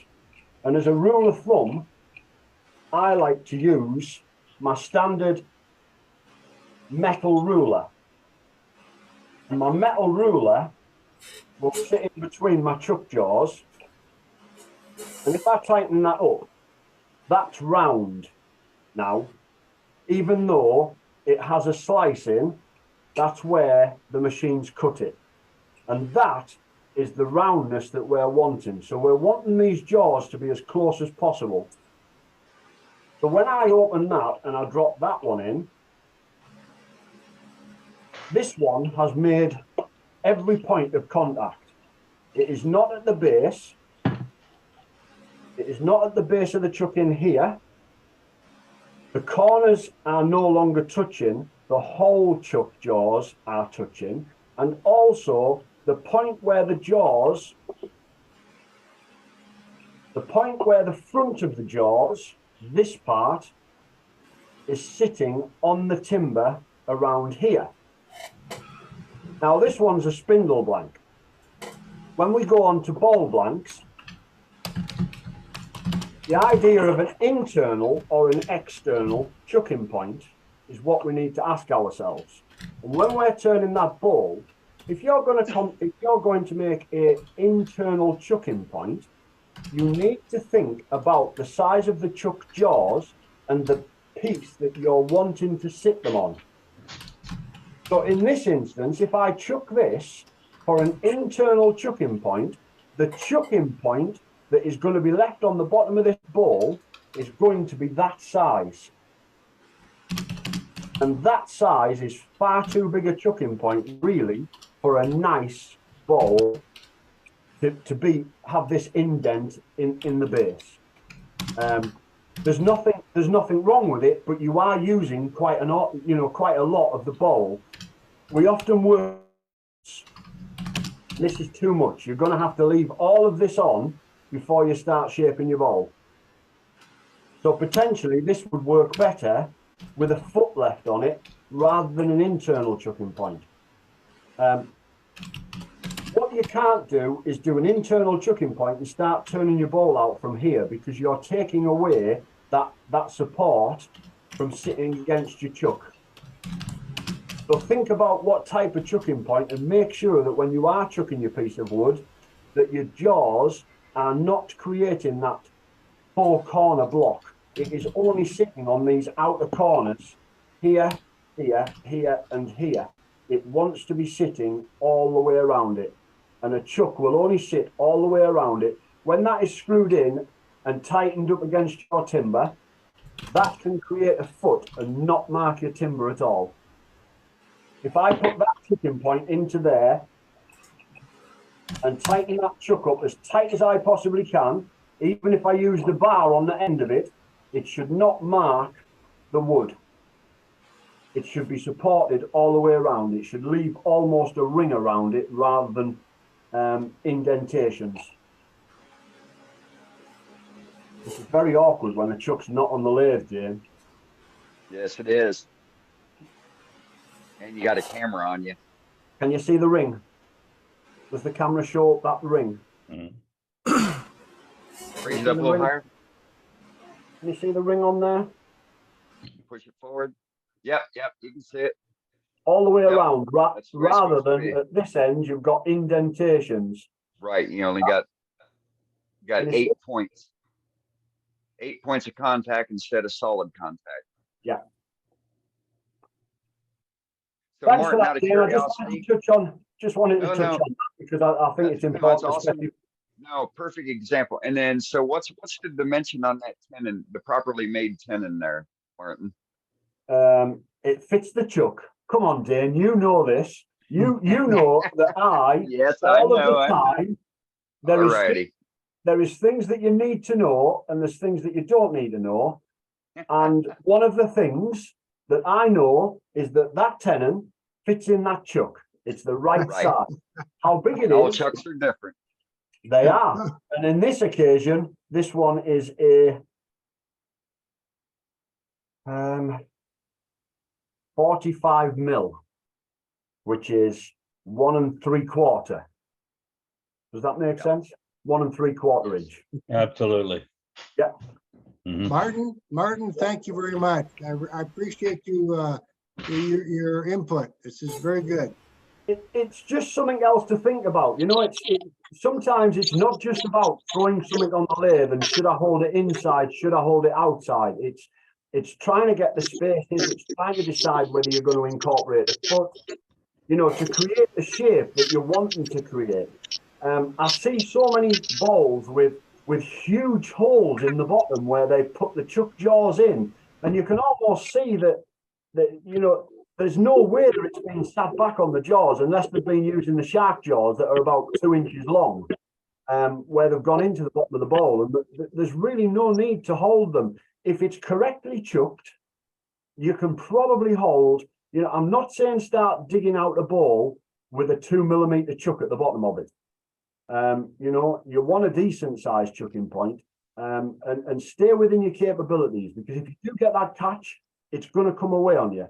But there's no need to be, you know, trying to put an inch depth into the bottom of a bowl to hold it on your chuck jaws, because you are bottoming it out or you're not getting the support around the chuck. These things are designed to hold timber. We just need to be a little bit careful with them. Yes. You may want to add, when you're chucking from the inside out, that you have enough of wood around the outside that it doesn't separate and break out on you. It's got to have on that example that I showed you there, Trey. You've got to have as much of the wood around the outside of it as your chuck jaws, because it wants to sit against your chuck jaws. And quite often people don't. They'll start shaping it, and there's no support where the jaws are holding on to. You've got to leave that ring, and a lot of it, especially with your smaller bowls, a lot of it can be held very, very easily by looking at what shape you're going to create and how much of a foot you want to do, and you can create the undercut first, running right up to the flat that you're creating, because it needs that flat to be able to sit against the jaws. And you can even put a pattern in there, because when the bowl sits, it will sit on that tiny little section in the center there and not wobble on you, because you've got that undercut. Correct. So a lot of the shape can be done, and the presentation of the base of the bowl can be done to save you turning it back around and having to put it into larger jaws to turn off the bottoms. Or I've seen numerous things with people trying to bring the tail stocks up and jam chuck them to turn off the bottoms, and there's no need for any of that, because the majority of it can be done on your faceplate right at the start. If you think about what decoration you want to put in to the base of that bowl and how much timber you need leaving. But yeah, Trey, you're definitely right there. You've got to leave, certainly on that piece that I showed you there, these are effectively my chuck jaws. So on this one, it's really quite large to have an internal. All right, thank you. Get me off. Very good, Martin. I've done Thank you very much. Thanks, Martin. Well done. Thanks. Well Well displayed. Thank you. Good explanations. All right, let's go back to Eddie. Eddie, how you doing? Hey, I think I got it off mute now. Boy, I tell you what, tonight has been great. I mean, we had that rookie, what's his name? Doug Rowe. He did all right on that bowl thing, but he showed you a lot. He really did. Doug's a good old friend. He was one of the founders of this organization. And I'm glad he came in and did that type of demo tonight, because it showed you the pluses and minuses. And he got input from you, the turners, on which way to go in turning this piece.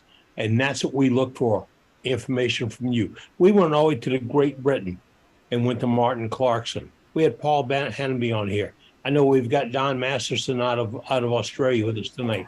We're worldwide because all these folks want to do the same thing you want to do. You want to turn wood. If you didn't learn anything tonight, you're dumbing in a rock. Pardon me, but that's how I feel. Everybody got on the playing field tonight, and we all got to share some really great work. The art was nice from the gallery, and I really think this is a high point of my week when I get to hang out with my buddies, sit on the tailgate, tell lies, show stories, and try to outdo each other. And that's what we do every Wednesday night. If you have a friend that's a wood turner and he's not a member, get him on over. Tell him to come on in. The price is right, and it is worth every cent of the cost. I'm Captain Eddie Castelin. I'm out of here right now, but this little chit-chat thing keeps going on for what I understand can be hours, because you folks want to talk wood turning. Don't feel bad. Talk. Step up. I see Joaquin just popped in. He's a little bit tardy this afternoon. So, I mean, if you're looking for trouble to get started, he's in the house. Otherwise, I'll see you folks next Wednesday night. WorldwideWoodTurners.org, your wood turning show. See you later. Good to see you, Eddie. Good to see you, Eddie. Glad you're feeling better. Night, Eddie. Give me a holler. Bye, Eddie. Good night, Eddie. Good night, Eddie. Glad you're doing better. Good night, Eddie. All right, well, Eddie's not going anywhere. Good Eddie's night, going to Eddie. close down. He's going to hover in the background. He's going to chime in whenever he feels like it. And so now we got the unofficial session. We still got to I be gotta nice. jump off too, y'all. I got a bunch of stuff going on with the students tomorrow. We got a big field trip and everything. I gotta get out of here and go get some things set up. But thanks for letting me demo tonight. It's Okay, always Doug. fun. Hey, Doug, Yeah. thank you very much for coming through for me for a demo tonight. I've been having some cancellations and whatnot, so I've been trying to get some new folks in and whatnot, and it's just it's not going as smooth as I was hoping. So, my normal demonstrators, be on the lookout for my text messages.